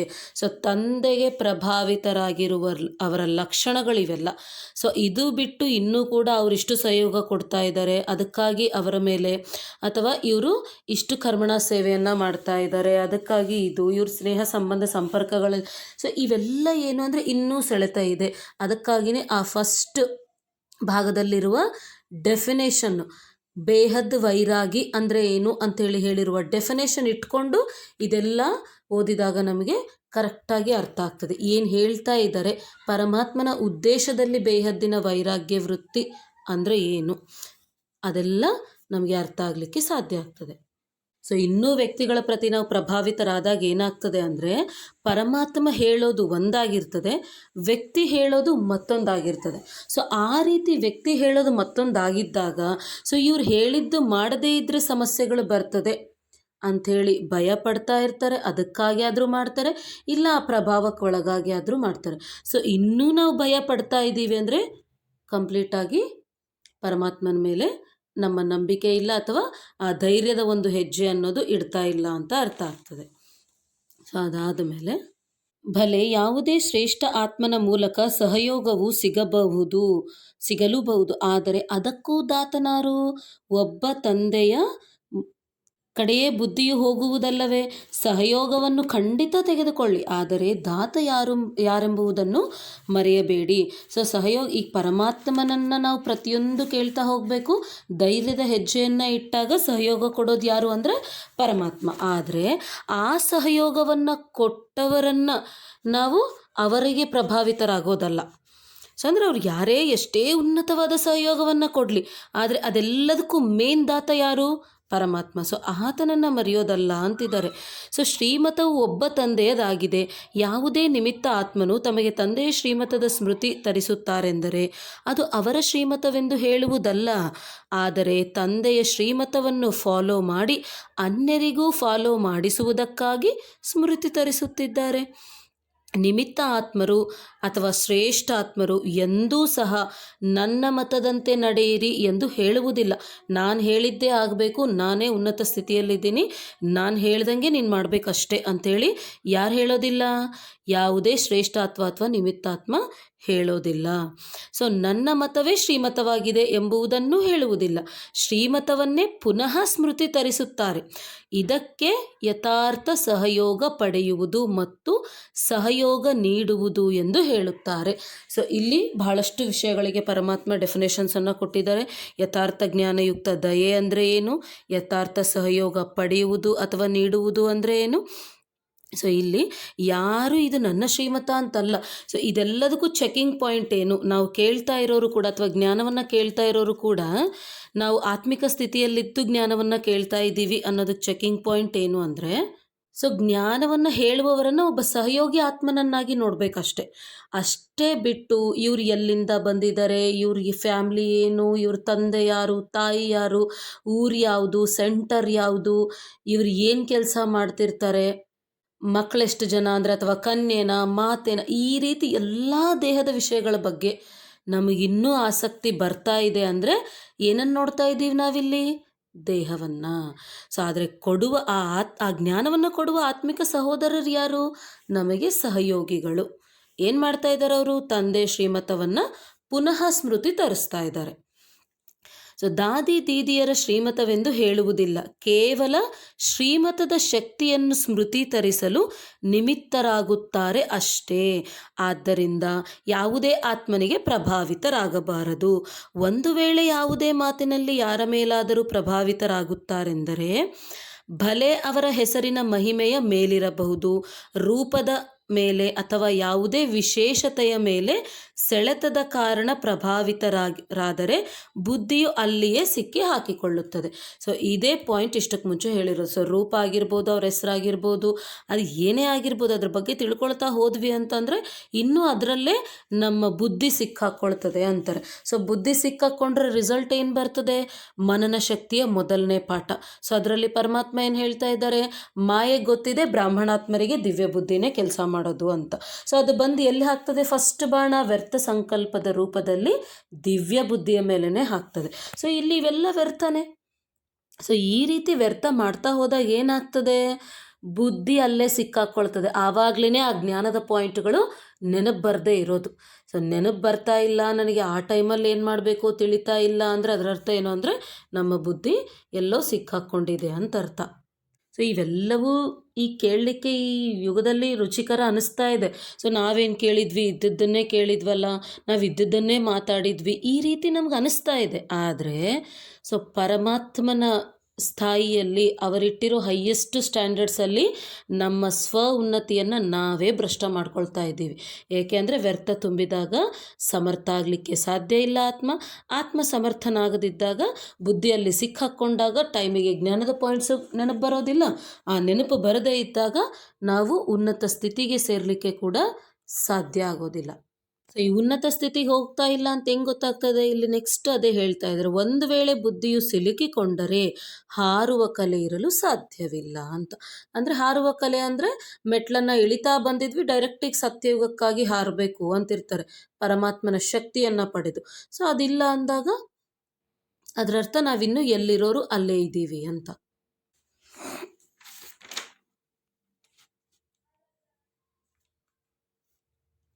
ಅದಾದಮೇಲೆ ಒಂದು ವೇಳೆ ಬುದ್ಧಿಯು ಸಿಲುಕಿಕೊಂಡರೆ ಹಾರುವ ಕಲೆ ಇರಲು ಸಾಧ್ಯವಿಲ್ಲ. ಆಗ ನನ್ನದು ಬಹಳ ಒಳ್ಳೆಯ ಪ್ಲ್ಯಾನಿಂಗ್ ಬುದ್ಧಿಯಾಗಿದೆ. ನನ್ನ ಜ್ಞಾನವು ಬಹಳ ಸ್ಪಷ್ಟವಾಗಿದೆ. ನನ್ನಂತಹ ಸೇವೆಯನ್ನು ಮತ್ಯಾರೂ ಮಾಡಲು ಸಾಧ್ಯವಿಲ್ಲ ಎಂದು ತನ್ನ ಮೇಲೂ ಪ್ರಭಾವಿತರಾಗುತ್ತಾರೆ. ಆದ್ದರಿಂದ ಗುರುತಿಸುವ ಬುದ್ಧಿಯಾಗಿದೆ, ಗುಣವಂತನಾಗಿದ್ದೇನೆ, ಹೀಗೆ ತನ್ನ ಪ್ರತಿಯೂ ಪ್ರಭಾವಿತರಾಗಬಾರದು. ಸೊ ನಮ್ಮ ಹತ್ರ ಇರೋ ವಿಶೇಷತೆಗಳಿಂದ ಕೂಡ ನಾವು ಪ್ರಭಾವಿತರಾಗಬಾರ್ದು. ಸೊ ವಿಶೇಷತೆ ಇದೆ, ಪ್ಲ್ಯಾನಿಂಗ್ ಬುದ್ಧಿ ಇದೆ, ಆದರೆ ಸೇವೆಗೆ ನಿಮಿತ್ತರನ್ನಾಗಿ ಯಾರು ಮಾಡಿದರು? ಆ ಪರಮಾತ್ಮನೇ. ಸೊ ಸೇವೆ ಎಂದರೆ ಏನೆಂಬುದು ಮೊದಲು ತಿಳಿದಿತ್ತೆ. ಆದ್ದರಿಂದ ಸ್ವ ಉನ್ನತಿಗಾಗಿ ಯಥಾರ್ಥ ಜ್ಞಾನಯುಕ್ತ ದಯಾಹೃದಯಿಗಳಾಗುವುದು ಬಹಳ ಅವಶ್ಯವಾಗಿದೆ. ಈಗ ಈ ಈರ್ಷೆ ತಿರಸ್ಕಾರವು ಸಮಾಪ್ತಿಯಾಗಿ ಬಿಡುತ್ತದೆ. ತೀವ್ರಗತಿಯ ಕೊರತೆಗೆ ಮೂಲ ಕಾರಣವು ಇದೇ ಆಗಿದೆ. ಈರ್ಷೆ, ತಿರಸ್ಕಾರ ಅಥವಾ ಪ್ರಭಾವಿತರಾಗುವುದು ತನ್ನ ಮೇಲಿರಲಿ ಅಥವಾ ಅನ್ಯರ ಮೇಲಿರಲಿ. ನಾಲ್ಕನೆಯ ಮಾತಾಗಿದೆ ಸೋಮಾರಿತನ. ಸೊ ಈ ಬೇಹದ್ದಿನ ವೈರಾಗ್ಯ ಅನ್ನೋದು ಬಹಳ ಇಂಪಾರ್ಟೆಂಟ್ ಟಾಪಿಕ್. ಅದು ಬಹಳ ಇಂಪಾರ್ಟೆಂಟ್ ಟಾಪಿಕ್ ಆಗಿರೋ ಕಾರಣಕ್ಕಾಗಿಯೇ ಪರಮಾತ್ಮ ಅದನ್ನು ಇಷ್ಟು ವಿಸ್ತಾರವಾಗಿ ತಿಳಿಸಿದ್ದಾರೆ. ಸೊ ಈಗ ಈ ಈರ್ಷೆ, ತಿರಸ್ಕಾರ ಇದೆಲ್ಲ ಇದ್ದು ನನ್ನ ಮೇಲೆ ನನಗೆ ಸೆಳೆತ ಇದೆಲ್ಲ ಇದ್ದಾಗ ಏನಾಗ್ತದೆ ಅಂದರೆ ಸೈಡ್ ಸೀನ್ಸಿಗೆ ಆಕರ್ಷಣೆ ಆಗ್ತೀವಿ. ಅಂದರೆ ನಮ್ಮ ವಿಶೇಷತೆಗಳ ಮೇಲೆ ನಮಗೆ ಪೂರ್ತಿ ಪ್ರಭಾವಿತ ಆಗಿಬಿಟ್ಟಿದ್ದೀವಿ ನಾವು. ಸೊ ಆ ರೀತಿಯ ಪ್ರಭಾವ ನಮ್ಮ ಹತ್ರ ಇದ್ದಾಗ ಇವೆಲ್ಲವೂ ಬರ್ತದೆ. ಈರ್ಷೆ, ತಿರಸ್ಕಾರ ಅದೆಲ್ಲ ಬರ್ತದೆ. ಅದೇ ಒಂದು ವೇಳೆ ಪರಮಾತ್ಮನ ಕೈಯನ್ನು ಹಿಡ್ಕೊಂಡೋದ್ರೆ ಈ ಸೈಡ್ ಸೀನ್ಸಿಗೆ ನಾವು ಅಷ್ಟು ಒಳಗಾಗೋದಿಲ್ಲ. ಸೊ ತನ್ನ ಮೇಲಿರಲಿ ಅಥವಾ ಅನ್ಯರ ಮೇಲಿರಲಿ. ನಾಲ್ಕನೆಯ ಮಾತಾಗಿದೆ ಸೋಮಾರಿತನ. ಇದು ನಡೆಯುತ್ತದೆ, ಸಮಯದಲ್ಲಿ ತಯಾರಾಗಿ ಬಿಡುತ್ತೇವೆ. ಇದಂತೂ ಬಹಳಷ್ಟು ವಿದ್ಯಾರ್ಥಿಗಳಿಂದ ನಾನು ಕೇಳಿಸ್ಕೊಂಡಿದ್ದೀನಿ. ಸೊ ಇದಂತೂ ಆಗಲೇಬೇಕಿತ್ತು, ಆಗಿದೆ, ಡ್ರಾಮಾ, ಫಿಕ್ಸು, ಈ ಮಾತುಗಳಂತೂ ಬಹಳಷ್ಟು ಜನರಿಂದ ಕೇಳಿದ್ದೀನಿ. ಸೊ ಎಷ್ಟು ಆತ್ಮಿಕ ಸಹೋದರರಲ್ಲಿ ಈ ಸೋಮಾರಿತನ ಅನ್ನೋದು ಒಳಗಡೆ ಹೋಗ್ಬಿಟ್ಟಿದೆ ನಮ್ಮ ಹತ್ರ ಅಂದರೆ, ಸೊ ಪರಮಾತ್ಮ ಅದನ್ನೇ ತಿಳಿಸ್ತಾರೆ, ಸಮಯಕ್ಕೆ ತಾನೇ ತಯಾರಾಗ್ತದೆ. ಸೊ ಸಮಯಕ್ಕೆ ತಾನಾಗಿ ತಯಾರಾಗ್ತದೆ ಅಂದಾಗ ಪರಮಾತ್ಮ ಬಂದು ನಮಗೆ ಏನಕ್ಕೆ ಇಷ್ಟು ಜ್ಞಾನವನ್ನು ತಿಳಿಸಿ ಶಕ್ತಿಯನ್ನು ಕೊಡ್ತಾ ಇದ್ದಾರೆ? ಸೊ ಸಮಯಕ್ಕಾಗಿ ಎಲ್ಲವೂ ತಯಾರಾದರೆ ಅಂಕಗಳು ನಮಗೆ ಬರೋದಿಲ್ಲ. ಇದು ವಿದ್ಯಾರ್ಥಿಗಳ ಮೈಂಡಲ್ಲಿ ಫಿಕ್ಸ್ ಆಗಿಬಿಡಬೇಕು. ಸಮಯಕ್ಕೆ ತಯಾರಾದರೆ ಅಂಕಗಳು ನಮಗೆ ಬರೋದಿಲ್ಲ. ಪರಮಾತ್ಮ ತಿಳಿಸಿದಾಗ ನಾವು ತಯಾರಾದರೆ ಅಂಕಗಳು ನಮಗೆ ಬರ್ತದೆ. ಸೊ ಉದಾಸೀನತೆಯಾಗಿದೆ. ಬಾಗ್ದಾದ ಒಂದು ಹಾಸ್ಯದ ಮಾತನ್ನು ಮೊದಲು ತಿಳಿಸಿದ್ದೇವೆ. ಬ್ರಾಹ್ಮಣ ಆತ್ಮರ ದೂರದ ದೃಷ್ಟಿಯು ಬಹಳ ತೀಕ್ಷ್ಣವಾಗಿದೆ ಮತ್ತು ಸಮೀಪ ದೃಷ್ಟಿಯು ಸ್ವಲ್ಪ ನಿರ್ಬಲವಾಗಿದೆ. ಆದ್ದರಿಂದ ಅನ್ಯರ ಕೊರತೆಗಳು ಬಹುಬೇಗನೆ ಕಂಡುಬರುತ್ತವೆ ಮತ್ತು ತನ್ನ ಕೊರತೆಯು ಬಹಳ ತಡವಾಗಿ ಕಾಣುತ್ತದೆ. ಆದ್ದರಿಂದ ದಯಾಭಾವನೆಯು ಲವ್ಫುಲ್ ಆಗಿರಲಿ ಮತ್ತು ಮರ್ಸಿಫುಲ್ ಅಂದರೆ ದಯಾಹೃದಯ ಆಗಿರಲಿ. ಸೊ ಇದರಿಂದ ಹೃದಯದ ವೈರಾಗ್ಯ ಬರುವುದು. ಒಂದು ವೇಳೆ ನಮ್ಮ ಮೇಲೆ ನಾವು ಮತ್ತು ಇತರರ ಪ್ರತಿ ದಯಾಭಾವನೆ ಮತ್ತು ಪ್ರೇಮ ಸ್ವರೂಪ ಇವೆರಡೂ ಇರಲಿಲ್ಲ ಅಂದರೆ ಬೇಹದ್ ವೈರಾಗ್ಯ ಬರೋದಿಲ್ಲ. ಏನು ಬರ್ತದೆ? ಫಸ್ಟ್ ಕ್ಲಾಸ್ ಬೇಹದ್ ವೈರಾಗ್ಯ ವೃತ್ತಿಯ ಮೊದಲನೇ ಭಾಗ. ಅದರಲ್ಲಿ ಪರಮಾತ್ಮ ರಾಗ ಅಂದರೆ ಅದ್ರ ಜೊತೆ ಸೆಳೆತ ಮತ್ತು ರಾಗ, ಮೋಹ ಅನುರಾಗಗಳು ಉಳಿತವೆ ಅಂತಾರೆ. ಸೊ ಅದಿರಬಾರ್ದು, ಅದು ಇರದೇ ಇರಲಿಕ್ಕೆ ಚೆಕಿಂಗ್ ಪಾಯಿಂಟು ದಯಾಭಾವನೆ ಮತ್ತು ಪ್ರೇಮ ಸ್ವರೂಪ ಅಂದರೆ ಜ್ಞಾನಯುಕ್ತವಾದ ದಯೆ. ಅದಿದ್ದಾಗ ನಮಗೆ ಬೇಹದ ವೈರಾಗ್ಯ, ಹೃದಯದ ವೈರಾಗ್ಯ ಬರ್ತದೆ ಅಂತಿದ್ದಾರೆ. ಅದಕ್ಕಾಗಿಯೇ ಇಲ್ಲಿ ಪರಮಾತ್ಮ ಇದೇ ಮುರಳಿಯಲ್ಲಿ ಸ್ಟಾರ್ಟಿಂಗ್ ಏನು ಹೇಳಿದ್ದಾರೆ? ಮನಸ್ಸು ಬುದ್ಧಿ ಅಂದರೆ ತನು ಮನ ಧನ ಬುದ್ಧಿಯ ಸಹಿತ ನಾವು ಯಾರಿಗೆ, ತನು ಮನ ಬುದ್ಧಿಯ ಸಹಿತ ಯಾರಿಗೆ ಪ್ರಭಾವಿತರಾಗಬೇಕು? ಪರಮಾತ್ಮನಿಗೆ. ಸೊ ಪರಮಾತ್ಮನಿಗೆ ಪ್ರಭಾವಿತರಾದಾಗ ಅವರ ಕೈ ಹಿಡ್ಕೊಂಡು ಅವರು ಸಮಾನವಾಗಿ ಆರಾಮಾಗಿ ಈ ಜ್ಞಾನ ಮಾರ್ಗದಲ್ಲಿ ಮುಂದಕ್ಕೆ ಸಾಗಬಹುದು. ಈ ಜ್ಞಾನ ಮಾರ್ಗದಲ್ಲಿ ಮುಂದಕ್ಕೂ ಹೋಗಬಹುದು. ಆ ರಾಗಾನುರಾಗಗಳಿಲ್ಲದೆ ನಾವು ಆರಾಮಾಗಿ ಪರಮಾತ್ಮನೊಂದಿಗೆ ಪರಮಾತ್ಮನಿಗೆ ಪ್ರಭಾವಿತರಾದಾಗ ಅಂತಿಮ ಪರೀಕ್ಷೆಯಲ್ಲಿ ಕೂಡ ಪಾಸ್ ಆಗಬಹುದು. ಅದೇ ವಿಷಯವನ್ನೇ ಪರಮಾತ್ಮ ಅಂತಿಮದಲ್ಲಿ ನಿಮಗೆ ವಾಯ್ಸ್ ಕೇಳಿಸ್ತದೆ ಅಂತಾರೆ. ಅಂದರೆ ಬ್ರಹ್ಮ ಬಾಬಾ ಅವರ ವಾಯ್ಸ್ ನಮಗೆ ಕೇಳಿಸ್ಬೇಕು ಅಂದರೆ ಬುದ್ಧಿ ಲೈನ್ ಕ್ಲಿಯರ್ ಆಗಿರಬೇಕು. ಬುದ್ಧಿ ಲೈನ್ ಕ್ಲಿಯರ್ ಆಗಿರಬೇಕು ಅಂತಂದರೆ ಬುದ್ಧಿ ಬೇರೆ ಎದರಲ್ಲೂ ಸಿಲುಕಿ ಹಾಕ್ಕೊಂಡಿರಬಾರ್ದು. ಅದಾದಮೇಲೆ ಯಾವ ಸಮಯದಲ್ಲಿ ಕೇಳುವರೋ ಅಥವಾ ಬಟ್ಟಿಯಲ್ಲಿರುವರೋ ವಾರ್ತಾಲಾಪ ನಡೆಯುತ್ತದೆಯೋ ಆ ಸಮಯದಲ್ಲಿ ಇದೇ ರೀತಿ ಮಾಡಬೇಕೆಂದು ಎಲ್ಲರೂ ತಿಳಿದುಕೊಳ್ಳುತ್ತಾರೆ. ಆದರೆ ಅದು ಅಲ್ಪಕಾಲದ ವೈರಾಗ್ಯ ಬರುತ್ತದೆಯೇ ಹೊರತು ಹೃದಯಪೂರ್ವಕ ಅಂದರೆ ಹೃದಯದ ವೈರಾಗ್ಯವಲ್ಲ ಅಂತಿದ್ದಾರೆ. ಯಾವುದು ತಂದೆಗೆ ಇಷ್ಟವಾಗುವುದಿಲ್ಲವೋ ಅದರೊಂದಿಗೆ ಹೃದಯದ ವೈರಾಗ್ಯ ಬರಬೇಕು. ಅದು ತನಗೂ ಇಷ್ಟವಾಗುವುದಿಲ್ಲ ಎಂದರೆ ಬೇಹದ್ದಿನ ವೈರಾಗ್ಯ ವೃತ್ತಿಯ ಉಳುಮೆ ಮಾಡಿರಿ, ದಯಾಹೃದಯಗಳಾಗಿರಿ. ಕೆಲವು ಮಕ್ಕಳು ಬಹಳ ಒಳ್ಳೊಳ್ಳೆಯ ಮಾತುಗಳನ್ನು ತಿಳಿಸುತ್ತಾರೆ, ಹೇಳುತ್ತಾರೆ. ಯಾರಾದರೂ ಸುಳ್ಳು ಹೇಳಿದರೆ ಆಗ ಬಹಳ ಕೋಪ ಬರುತ್ತದೆ, ಸುಳ್ಳು ಹೇಳಿದಾಗ ಕೋಪ ಬರುತ್ತದೆ, ಅಥವಾ ಯಾರಾದರೂ ತಪ್ಪು ಮಾಡಿದಾಗ ಕೋಪ ಬರುತ್ತದೆ, ಹಾಗೆಯೇ ಬರುವುದಿಲ್ಲ ಎಂದು ಹೇಳುತ್ತಾರೆ. ಅವರಂತೂ ಸುಳ್ಳು ಹೇಳಿದರು, ಅದನ್ನು ತಪ್ಪೆಂದು ತಿಳಿಯುತ್ತೀರಿ. ಸೊ ಇಷ್ಟತನ ಮಕ್ಕಳು ಹೇಳಿರೋದು ಇವಾಗ ತಂದೆ ಹೇಳ್ತಾ ಇದ್ದಾರೆ. ತಪ್ಪು ಮಾಡುವವರು ಹೇಗೆ ತಿಳಿಸುವಿರಿ? ಅದರ ಪ್ರಭಾವ ಬೀರುವುದೇ. ಆ ಸಮಯದಲ್ಲಿ ತನ್ನ ತಪ್ಪನ್ನು ನೋಡಿಕೊಳ್ಳುತ್ತಿಲ್ಲ, ಆದರೆ ಅನ್ಯರ ಸುಳ್ಳಿನ ಚಿಕ್ಕ ಮಾತನ್ನು ಸಹ ದೊಡ್ಡದು ಮಾಡಿಬಿಡುತ್ತಾರೆ. ಅಂತಹ ಸಮಯದಲ್ಲಿ ದಯಾಹೃದಯಿಗಳಾಗಿರಿ. ತನಗೆ ಪ್ರಾಪ್ತಿಯಾಗಿರುವ ತಂದೆಯ ಶಕ್ತಿಯ ಮೂಲಕ ದಯಾಹೃದಯಿಗಳಾಗಿರಿ, ಸಹಯೋಗ ನೀಡಿರಿ. ಸೊ ಅಂದರೆ ತಪ್ಪು ಮಾಡ್ತಾ ನಾವು ಇನ್ನೊಬ್ಬರನ್ನ ತಪ್ಪು ಅಂತ ಹೇಳಿದರೆ ಆ ತಪ್ಪನ್ನು ನಾವು ಸರಿ ಮಾಡಲಿಕ್ಕೆ ಸಾಧ್ಯನಾ ಅಂತಿದ್ದಾರೆ. ಅದಕ್ಕಾಗಿ ಇಲ್ಲಿ ತಂದೆಯ ಮೂಲಕ ನಮಗೆ ಸಿಕ್ಕಿರೋ ಎಲ್ಲ ಶಕ್ತಿಗಳಿಂದ ನಾವು ಅವರಿಗೆ ಸಹಯೋಗವನ್ನು ಕೊಡಬೇಕು. ಅಂದರೆ ಆತ್ಮ ಪರಧರ್ಮದಲ್ಲಿ ಇದೆ, ಸ್ವಧರ್ಮದಲ್ಲಿ ಅದನ್ನು ತರಬೇಕು. ಅದೇ ಧರ್ಮವನ್ನು ಸ್ಥಾಪನೆ ಮಾಡಲಿಕ್ಕೆ ಪರಮಾತ್ಮನ ಅವತರಣೆ ಆಗಿರೋದು. ಅದನ್ನೇ ಧರ್ಮ ಸಂಸ್ಥಾಪನಾರ್ಥಾಯ ಅಂದರೆ ಆ ಧರ್ಮವನ್ನು ರೆಸ್ಟೋರ್ ಮಾಡಲಿಕ್ಕಾಗಿ, ಅಂದರೆ ಶಾಂತಿ ಪ್ರೇಮ ಪವಿತ್ರತೆ ಈ ದೈವಿ ಗುಣಗಳು ಅನ್ನೋ ಧರ್ಮವನ್ನು ಆತ್ಮನಲ್ಲಿ ರೆಸ್ಟೋರ್ ಮಾಡಲಿಕ್ಕಾಗಿ ಪರಮಾತ್ಮ ಅವತರಣೆ ಆಗಿದ್ದಾರೆ. ಸೊ ಅವರ ಸಮಾನವಾಗಿ ನಾವು ಕೂಡ ಆ ಕರ್ಮಗಳನ್ನು ಆಚರಿಸ್ಬೇಕಷ್ಟೇ ಹೊರತು ಅವರ ಹತ್ತಿರ ತಪ್ಪಿದೆ ಅನ್ನೋ ಕಾರಣಕ್ಕಾಗಿ ನಮಗೆ ಕ್ರೋಧ ಬರ್ತಾ ಇದೆ ಅಂದರೆ ನಾವು ಪರಧರ್ಮದಲ್ಲಿ ಅವರು ಪರಧರ್ಮದಲ್ಲಿ ಇದ್ದಾಗ ಹೆಂಗೆ ಒಬ್ಬರನ್ನು ನಾವು ಪಾಸ್ ಮಾಡಲಿಕ್ಕೆ ಸಾಧ್ಯ ಆಗ್ತದೆ? ಸೊ ಮೇಲಿನಿಂದ ಪುಣ್ಯ ಜಮಾ ಆಗೋದು ಪಕ್ಕಕ್ಕಿಟ್ಟರೆ ಪಾಪನ ಜಮಾ ಮಾಡ್ಕೊಳ್ತಾ ಇದ್ದೀವಿ ಕ್ರೋಧಕ್ಕೆ ವಶವಾಗಿ. ಸೊ ಲಕ್ಷ್ಯವನ್ನು ಚೆನ್ನಾಗಿ ಇಟ್ಟುಕೊಳ್ಳುತ್ತಾರೆ. ಅವರನ್ನು ಸುಳ್ಳು ಹೇಳುವುದರಿಂದ ಬಿಡಿಸುತ್ತಿದ್ದೇವೆಂದು ತಿಳಿಯುತ್ತಾರೆ. ಲಕ್ಷ್ಯವು ಚೆನ್ನಾಗಿದೆ, ಅದಕ್ಕಾಗಿ ಶುಭಾಶಯಗಳು. ಆದರೆ ಫಲಿತಾಂಶವೇನು ಬೆಂದಿತು? ಅವರು ಫೇಲ್, ತಾವು ಫೇಲ್ ಆದಿರಿ.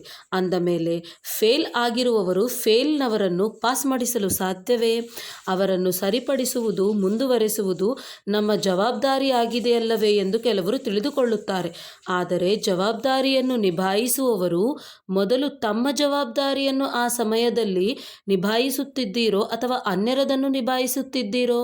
ಕೆಲವರು ನಿಮಿತ್ತರಾಗುತ್ತಾರೆಂದರೆ ಕಿರಿಯರಿಗಾಗಿ ನಾವು ಜವಾಬ್ದಾರರಾಗಿದ್ದೇವೆ. ಅವರಿಗೆ ಶಿಕ್ಷಣ ಕೊಡಬೇಕು, ಕಲಿಸಿಕೊಡಬೇಕೆಂದು ತಿಳಿದುಕೊಳ್ಳುತ್ತಾರೆ. ಆದರೆ ಸದಾ ಇದನ್ನೇ ಆಲೋಚಿಸಿ, ಯಥಾರ್ಥ ಜ್ಞಾನವೇ ಆದಾಯದ ಮೂಲವಾಗುವುದು. ಒಂದು ವೇಳೆ ತಾವು ಶಿಕ್ಷಕನ ಜವಾಬ್ದಾರಿಯಿಂದ ಶಿಕ್ಷಣ ಕೊಟ್ಟಿದ್ದೀರಿ, ಆದರೆ ಮೊದಲು ಇದನ್ನು ನೋಡಿಕೊಳ್ಳಿ. ಸೊ ನಾವು ಶಿಕ್ಷಣ ಕೊಡ್ತಿದ್ದೀವಿ ಅಂದಾಗ ನಮಗೆ ಚೆಕಿಂಗ್ ಪಾಯಿಂಟ್ ಏನು ಅಂತೇಳಿ ಕೂಡ ಹೇಳ್ತಿದ್ದಾರೆ. ಆ ಶಿಕ್ಷಣದಿಂದ ಅನ್ಯರ ಸಂಪಾದನೆಯು ಜಮಾ ಆಯಿತೇ, ಆದಾಯದ ಮೂಲವಾಯಿತೇ, ಅಥವಾ ಅವರ ಆದಾಯಕ್ಕೆ ಅಡಚಣೆ ಆಯಿತೆ.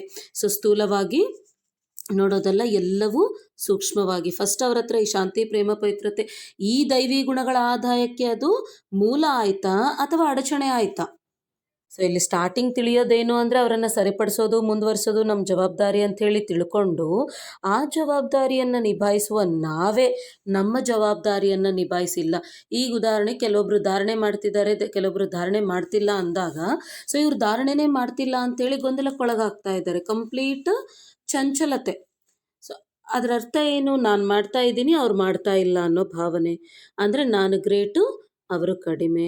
ಅದರ ಅರ್ಥ ನನ್ನ ಪ್ರಭಾವದಲ್ಲಿ ನಾನು ಬಂದೆ ಅಂದರೆ ಶ್ರೀಮತಕ್ಕೆ ವಿರುದ್ಧ. ಸೊ ಬೇಹದ್ದಿನ ವೈರಾಗ್ಯ ವೃತ್ತಿ ಅಲ್ಲ. ಸೊ ಈ ರೀತಿ ನಮ್ಮನ್ನು ನಾವು ಚೆಕ್ ಮಾಡ್ತಾ ಹೋಗಬೇಕು. ಅದಾದಮೇಲೆ ನಾವು ಕೊಡ್ತಾ ಇರೋ ಶಿಕ್ಷಣ. ಅದಾದಮೇಲೆ ಆದ್ದರಿಂದ ಬಾಗ್ದಾದ ಸದಾ ಹೇಳುತ್ತೇವೆ, ಯಾವುದೇ ಕರ್ಮ ಮಾಡುತ್ತಿದ್ದಾಗ ತ್ರಿಕಾಲದರ್ಶಿ ಸ್ಥಿತಿಯಲ್ಲಿ ಸ್ಥಿತರಾಗಿ ಮಾಡಿರಿ. ಇವರು ಹೀಗೆ ಮಾಡಿದರು ಆದ್ದರಿಂದ ಹೇಳಿದೆನು ಎಂದು ಕೇವಲ ವರ್ತಮಾನವನ್ನು ನೋಡಬೇಡಿ, ಆದರೆ ಅದರ ಭವಿಷ್ಯ ಪರಿಣಾಮವೇನಾಗುವುದು ಎಂಬುದನ್ನು ನೋಡಿರಿ. ಸೊ ಇಲ್ಲಿ ತ್ರಿಕಾಲದರ್ಶಿ ಅಂದರೆ ನಾವು ಯೋಚನೆ ಮಾಡ್ತಾ ಇರೋ ಪ್ರತಿ ಆಲೋಚನೆಯಿಂದ, ಪ್ರತಿ ಮಾತಿನಿಂದ, ಪ್ರತಿಯೊಂದು ಕರ್ಮದಿಂದ ಪುಣ್ಯ ಜಮಾ ಆಗಬೇಕು ಭವಿಷ್ಯದಲ್ಲಿ. ಸೊ ಇಲ್ಲಿ ನಮ್ಮ ಪ್ರೆಸೆಂಟ್ ಸ್ಥಿತಿಯ ಆಧಾರದಿಂದ ಫ್ಯೂಚರ್ ಅಂದರೆ ಭವಿಷ್ಯದಲ್ಲಿ ಏನಾಗ್ತದೇನೋ ಯೋಚನೆ ಮಾಡಿ ನಾವು ಆಲೋಚನೆಗಳನ್ನು ರಚಿಸಿದರೆ, ಸೊ ನಮ್ಮ ಹಿಂದಿನ ಕಳೆದೋದ ಕಾಲ ಚೆನ್ನಾಗಿರ್ತದೆ, ಪ್ರೆಸೆಂಟು ಚೆನ್ನಾಗಿರ್ತದೆ, ಫ್ಯೂಚರು ಚೆನ್ನಾಗಿರ್ತದೆ. ಅಂದರೆ ನಮ್ಮ ಭೂತ, ವರ್ತಮಾನ, ಭವಿಷ್ಯತ್ತು ಎಲ್ಲ ಸರಿ ಇರ್ತದೆ. ಅದಕ್ಕಾಗಿಯೇ ತ್ರಿಕಾಲದರ್ಶಿ ಸ್ಥಿತಿಯಲ್ಲಿ ಸ್ಥಿತರಾಗಿ ನಾವು ಪ್ರತಿಯೊಂದು ಕರ್ಮವನ್ನು ಆಚರಿಸಬೇಕು ಅಂತಿದ್ದಾರೆ. ಸೊ ಇಲ್ಲಿ ಜ್ಞಾನವನ್ನು ವಿರುದ್ಧ ದಿಕ್ಕಿನಲ್ಲಿ ಅರ್ಥ ಮಾಡ್ಕೊಳ್ಳಿಕ್ಕೆ ಕಾರಣ ಕೂಡ ಪರಮಾತ್ಮ ಸೋಮಾರಿತನ ಅಂತಲೇ ಹೇಳ್ತಾ ಇದ್ದಾರೆ. ಸೊ ಇವೆಲ್ಲವೂ ಸ್ಥಿತಿಗಳಲ್ಲಿ ನಾವು ಕರೆಕ್ಟಾಗಿ ಸ್ಥಿತರಾಗಿ ಮಾಡಿದೆ ಅಂದರೆ ಮುಂದೇನಾಗ್ತದೆ ಯೋಚನೆ ಮಾಡ್ದೇ ಈಗ ನಾವು ಸಂಕಲ್ಪಗಳನ್ನು ರಚಿಸೋದು, ಮಾತನಾಡೋದು, ಕರ್ಮವನ್ನು ಆಚರಿಸೋದು. ಸೊ ಇದೇ ನಮಗೆ ಪರಿಣಾಮ ಅನ್ನೋದು ಗೊತ್ತಾಗದೆ ಮಾಡಿದಾಗ ಆ ಕರ್ಮದಿಂದ ನಮಗೆ ಪಾಪನೂ ಜಮಾ ಆಗ್ಬೋದು, ಪುಣ್ಯನೂ ಜಮಾ ಆಗ್ಬೋದು. ಅದನ್ನು ತಿಳ್ಕೊಂಡು ಮಾಡಿದರೆ ಬರೀ ಪುಣ್ಯ ಜಮಾ ಆಗುವಂತಹ ಕರ್ಮಗಳನ್ನು ಆಚರಿಸಲಿಕ್ಕೆ ಸಾಧ್ಯ ಆಗ್ತದೆ. ಅದಕ್ಕಾಗಿಯೇ ಪರಮಾತ್ಮ ಇಷ್ಟೆಲ್ಲ ಜ್ಞಾನವನ್ನು ನಮಗೆ ಕೊಡ್ತಾ ಇರೋದು. ಸೊ ಎಲ್ಲೂ ಪರಮಾತ್ಮ ನಮಗೆ ಪಾಪ ಪುಣ್ಯಗಳು ರಿಪೀಟ್ ಆಗ್ತದೆ ಅನ್ನೋ ಆ ಫಿಕ್ಸ್ ಅನ್ನೋದನ್ನು ಹೇಳಿಲ್ಲ. ಸೊ ಅದನ್ನು ನೀವೇ ರಚಿಸ್ಕೊಳ್ತಾ ಇದ್ದೀರಿ ಇಲ್ಲಿ ಅಂತ ಇದ್ದಾರೆ. ಬ್ರಾಹ್ಮಣ ಆತ್ಮರದು ಹಿಂದಿನ ಆದಿ ಅನಾದಿಯ ಯಾವ ಸ್ಥಿತಿ ಇತ್ತೋ ಈಗಲೂ ಅದೇ ಇದೆ ಮತ್ತು ಮುಂದೆಯೂ ಇರುತ್ತದೆಯೋ ಅದೇ ಪ್ರಮಾಣವಿದೆಯೇ? ಮೂರೂ ಕಾಲಗಳನ್ನು ಪರಿಶೀಲನೆ ಮಾಡಿಕೊಳ್ಳಿರಿ. ಬಾಬ್ದಾದ ಏನೆಂದು ಬಯಸುತ್ತೇವೆಂದು ತಿಳಿಯಿತೆ? ಸ್ವ ಉನ್ನತಿಯನ್ನಂತೂ ಮಾಡಿಕೊಳ್ಳುತ್ತೀರಿ, ಆದರೆ ಯಾವ ಪರಿವರ್ತನೆಯನ್ನು ತರುತ್ತೀರಿ? ಮಹಾರಥಿಗಳಿರಲಿ, ಹೊಸಬರಿರಲಿ, ಬಾಬ್ದಾದರವರದು ಒಂದೇ ಶುಭ ಆಸೆಯಾಗಿದೆ. ಎಷ್ಟನ್ನು ಬಯಸುತ್ತಾರೆಯೋ ಅಷ್ಟು ಇನ್ನೂ ಆಗಿಲ್ಲ. ಫಲಿತಾಂಶವನ್ನಂತೂ ತಿಳಿಸುತ್ತೇವೆ ಅಲ್ಲವೇ? ಬಾಬ್ದಾದ ಅಲ್ಪಜ್ಞಾನದ ವೈರಾಗ್ಯವನ್ನು ಬಯಸುವುದಿಲ್ಲ. ಸೊ ನಿಜವಾದ ವೈರಾಗ್ಯ ಬರಲಿ. ಅದರ ಅರ್ಥ ಏನು ಅಂದರೆ ಸ್ಮಶಾನ ವೈರಾಗ್ಯ, ಅಲ್ಪಕಾಲದ ವೈರಾಗ್ಯ ಅಂಥೇಳಿ ಇಷ್ಟಕ್ಕೆ ಮುಂಚೆ ಭಾಗಗಳಲ್ಲಿ ತಿಳಿಸಿದ್ದಾರೆ. ಯಾವುದು ತಂದೆಗೆ ಇಷ್ಟವಾಗುವುದಿಲ್ಲವೋ ಅದನ್ನು ಮಾಡಬಾರದು, ಆಲೋಚಿಸಬಾರದು, ಹೇಳಬಾರದು. ಇದಕ್ಕೆ ಹೃದಯದ ಪ್ರೀತಿ ಎಂದು ಬಾಬ್ದಾದ ಹೇಳುತ್ತಾರೆ. ಈಗಿನ್ನೂ ಅದರಲ್ಲಿ ಬೆರಕೆ ಇದೆ. ಕೆಲವೊಮ್ಮೆ ಹೃದಯದ ಪ್ರೀತಿ, ಕೆಲವೊಮ್ಮೆ ಬುದ್ಧಿಯ ಪ್ರೀತಿ ಇದೆ ಅಂತಿದ್ದಾರೆ. ಅಂದರೆ ನಮ್ಮ ಹಿಂದಿನ ಅನಾದಿ ಆದಿ ಸ್ಥಿತಿ ಯಾವ ರೀತಿ ಇತ್ತೋ ಅದು ಈಗಲೂ ಇದೇನಾ ಇಲ್ಲ ಅಂತ ಚೆಕ್ ಮಾಡ್ಕೊಳ್ಳಿ. ಇನ್ನು ಮುಂದೆ ಕೂಡ ಇರ್ತದೇನಾ ಇಲ್ಲ ಅಂತ ಚೆಕ್ ಮಾಡ್ಕೊಳ್ಳಿಕ್ಕೆ ಹೇಳ್ತಾ ಇದ್ದಾರೆ. ಮಾಲೆಯ ಪ್ರತಿಯೊಂದು ಮಣಿಯು ಮಣಿಯ ಜೊತೆ ಸಮೀಪ ಇರಲಿ, ಸ್ನೇಹಿಯಾಗಿರಲಿ, ಪ್ರಗತಿಗಾಗಿ ಸಹಯೋಗಿಯಾಗಿರಬೇಕು. ಆದರೆ ಅದು ಆಗಿಲ್ಲ. ಆದ್ದರಿಂದ ಮಾಲೆಯು ಇನ್ನೂ ತಯಾರಾಗದೆ ನಿಂತಿದೆ.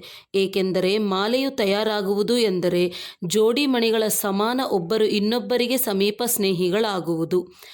ಮೊದಲು 108ರ ಮಾಲೆಯು ತಯಾರಾಗಲಿ, ಆಗ ಇನ್ನೊಂದು ತಯಾರಾಗುವುದು.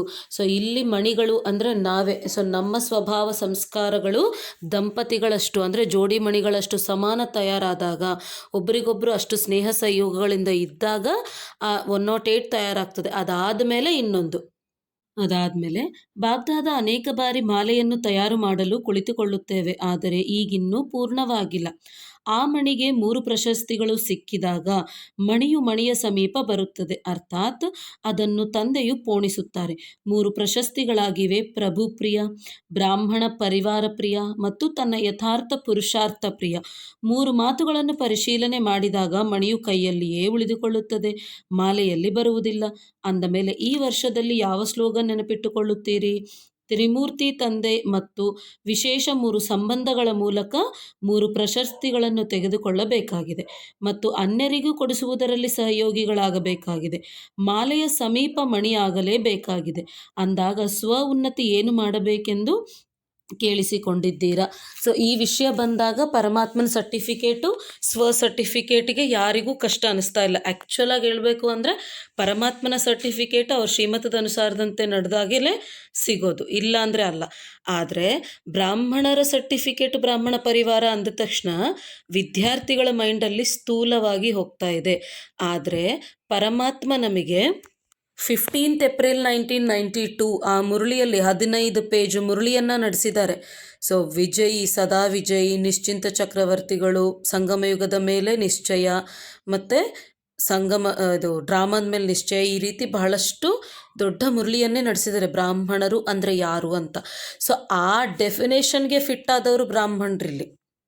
ಸೊ ಪ್ರತಿಯೊಂದು ಪರಮಾತ್ಮನ ಡೆಫಿನೇಷನ್ನ ಪ್ರಕಾರ ನೋಡ್ತಾ ಹೋಗ್ಬೇಕು ನಾವು.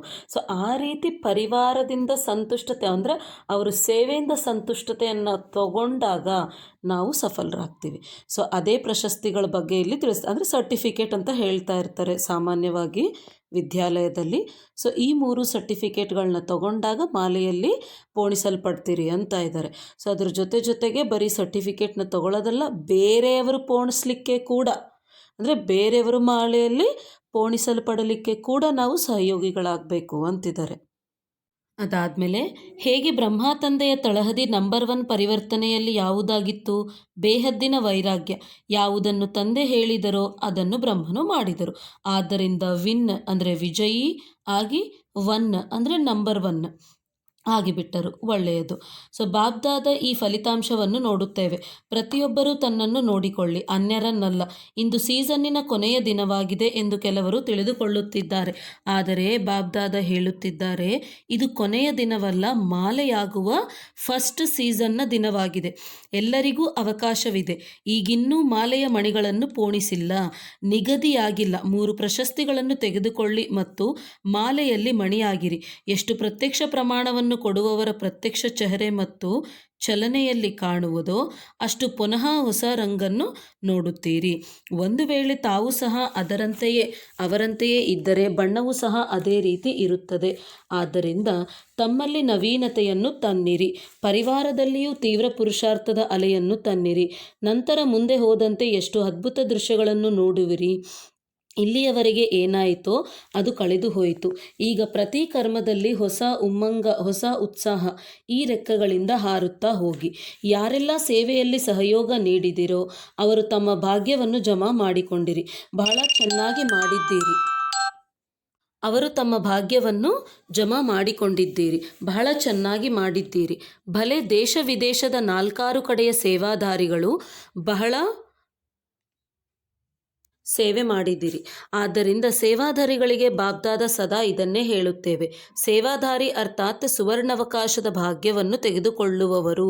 ಈಗ ಇದೇ ಭಾಗ್ಯವನ್ನು ಎಲ್ಲಿ ಹೋದರೂ ಸಹ ಅಲ್ಲಿ ಹೆಚ್ಚಿಸಿಕೊಳ್ಳುತ್ತಾ ಇರಿ, ಕಡಿಮೆಯಾಗಲು ಬಿಡಬೇಡಿ. ಇದೇ ಭಾಗ್ಯವನ್ನು ಹೆಚ್ಚಿಸ್ತಾ ಇರಬೇಕು ಅಂತ ಇದ್ದಾರೆ. ಅಂದರೆ ಒಂದು ಸೇವೆ ಅವಕಾಶವನ್ನು ನಾವು ವಿನಿಯೋಗಿಸೋದು ಅಂದರೆ ಅದರ ಅರ್ಥ ಏನು? ಆ ಸುವರ್ಣ ಅವಕಾಶವನ್ನು ಹೆಚ್ಚಿಸಿಕೊಳ್ಳೋದು ಅಂತಿದ್ದಾರೆ. ಕಡಿಮೆಯಾಗಲು ಬಿಡಬೇಡಿ ಅಂತಿದ್ದಾರೆ. ಸ್ವಲ್ಪ ಸಮಯದ ಅವಕಾಶವು ಸದಾ ಕಾಲಕ್ಕಾಗಿ ತೀವ್ರ ಪುರುಷಾರ್ಥದ ಸುವರ್ಣ ಅವಕಾಶವನ್ನು ತರುತ್ತಾ ಇರುವುದು. ಸೇವಾಧಾರಿಗಳು ಯಾರೆಲ್ಲ ಹೊರಟು ಹೋಗಿದ್ದಾರೆ ಅಥವಾ ಹೋಗುವವರಿದ್ದಾರೆಯೋ ಎಲ್ಲರಿಗೂ ಶುಭಾಶಯಗಳು. ಒಳ್ಳೆಯದು. ಸರ್ವ ದಯಾಹೃದಯಿ ಶ್ರೇಷ್ಠಾತ್ಮರಿಗೆ, ಸದಾ ಸ್ವಯಂವನ್ನು ಸ್ವ ಉನ್ನತೆಯ ಹಾರುವ ಕಲೆಯಲ್ಲಿ ತೆಗೆದುಕೊಂಡು ಹೋಗುವವರು, ತೀವ್ರ ಪುರುಷಾರ್ಥಿ ಆತ್ಮರಿಗೆ, ಸದಾ ಪ್ರತಿ ಸಮಯದ ಒಬ್ಬ ತಂದೆಯ ಜೊತೆ ಅನುಭವ ಮಾಡುವಂತಹ ಅನುಭವಿ ಆತ್ಮರಿಗೆ, ಸದಾ ತಂದೆಯ ಹೃದಯದ ಆಸೆಗಳನ್ನು ಪೂರ್ಣ ಮಾಡುವಂತಹ ಕುಲದೀಪಕ ಆತ್ಮರಿಗೆ, ಸದಾ ತನ್ನನ್ನು ಮಾಲೆಯ ಸಮೀಪ ಮಣಿಯನ್ನಾಗಿ ಮಾಡಿಕೊಳ್ಳುವ ವಿಜಯೀ ಆತ್ಮರಿಗೆ, ಬೇಹದ್ದಿನ ವೈರಾಗ್ಯ ವೃತ್ತಿಯಿಂದ ಪ್ರತಿ ಸಮಯ ತಂದೆಯನ್ನು ಫಾಲೋ ಮಾಡಿ ತಂದೆಯ ಸಮಾನರಾಗುವಂತಹ ಅತಿ ಸ್ನೇಹಿ ಬಲಭುಜ ಮಕ್ಕಳಿಗೆ ಬಾಬ್ದಾದರವರ ನೆನಪು, ಪ್ರೀತಿ ಹಾಗೂ ನಮಸ್ತೆ. ಸೊ ನಾವು ಕೂಡ ಪರಮಾತ್ಮನಿಗೆ ನೆನಪು, ಪ್ರೀತಿ ಹಾಗೂ ನಮಸ್ತೆಯನ್ನು ಕೊಡ್ತಾ, ಇದು ಬೇಹದ್ ವೈರಾಗ್ಯ ವೃತ್ತಿಯ 7ನೇ ಭಾಗ ಕಂಪ್ಲೀಟ್ ಆಗಿದೆ. ಸೊ ಯಾರಿಗಾದರೆ ಡೌಟ್ ಇರ್ತದೇನೋ ಅವರು ಈ ಮೇಲೆ ಕಾಣಿಸ್ತಾ ಇರೋ ನಂಬರ್ಗೆ ಕಾಲ್ ಮಾಡಬಹುದು. ನಿಮ್ಮ ಜ್ಞಾನ ಸಂಬಂಧಿತ ಸಂದೇಹಗಳಿಗೆ ನೀವು ಸರಿಯಾದ ಉತ್ತರವನ್ನು ಪಡಿಬಹುದು. ಓಂ ಶಾಂತಿ.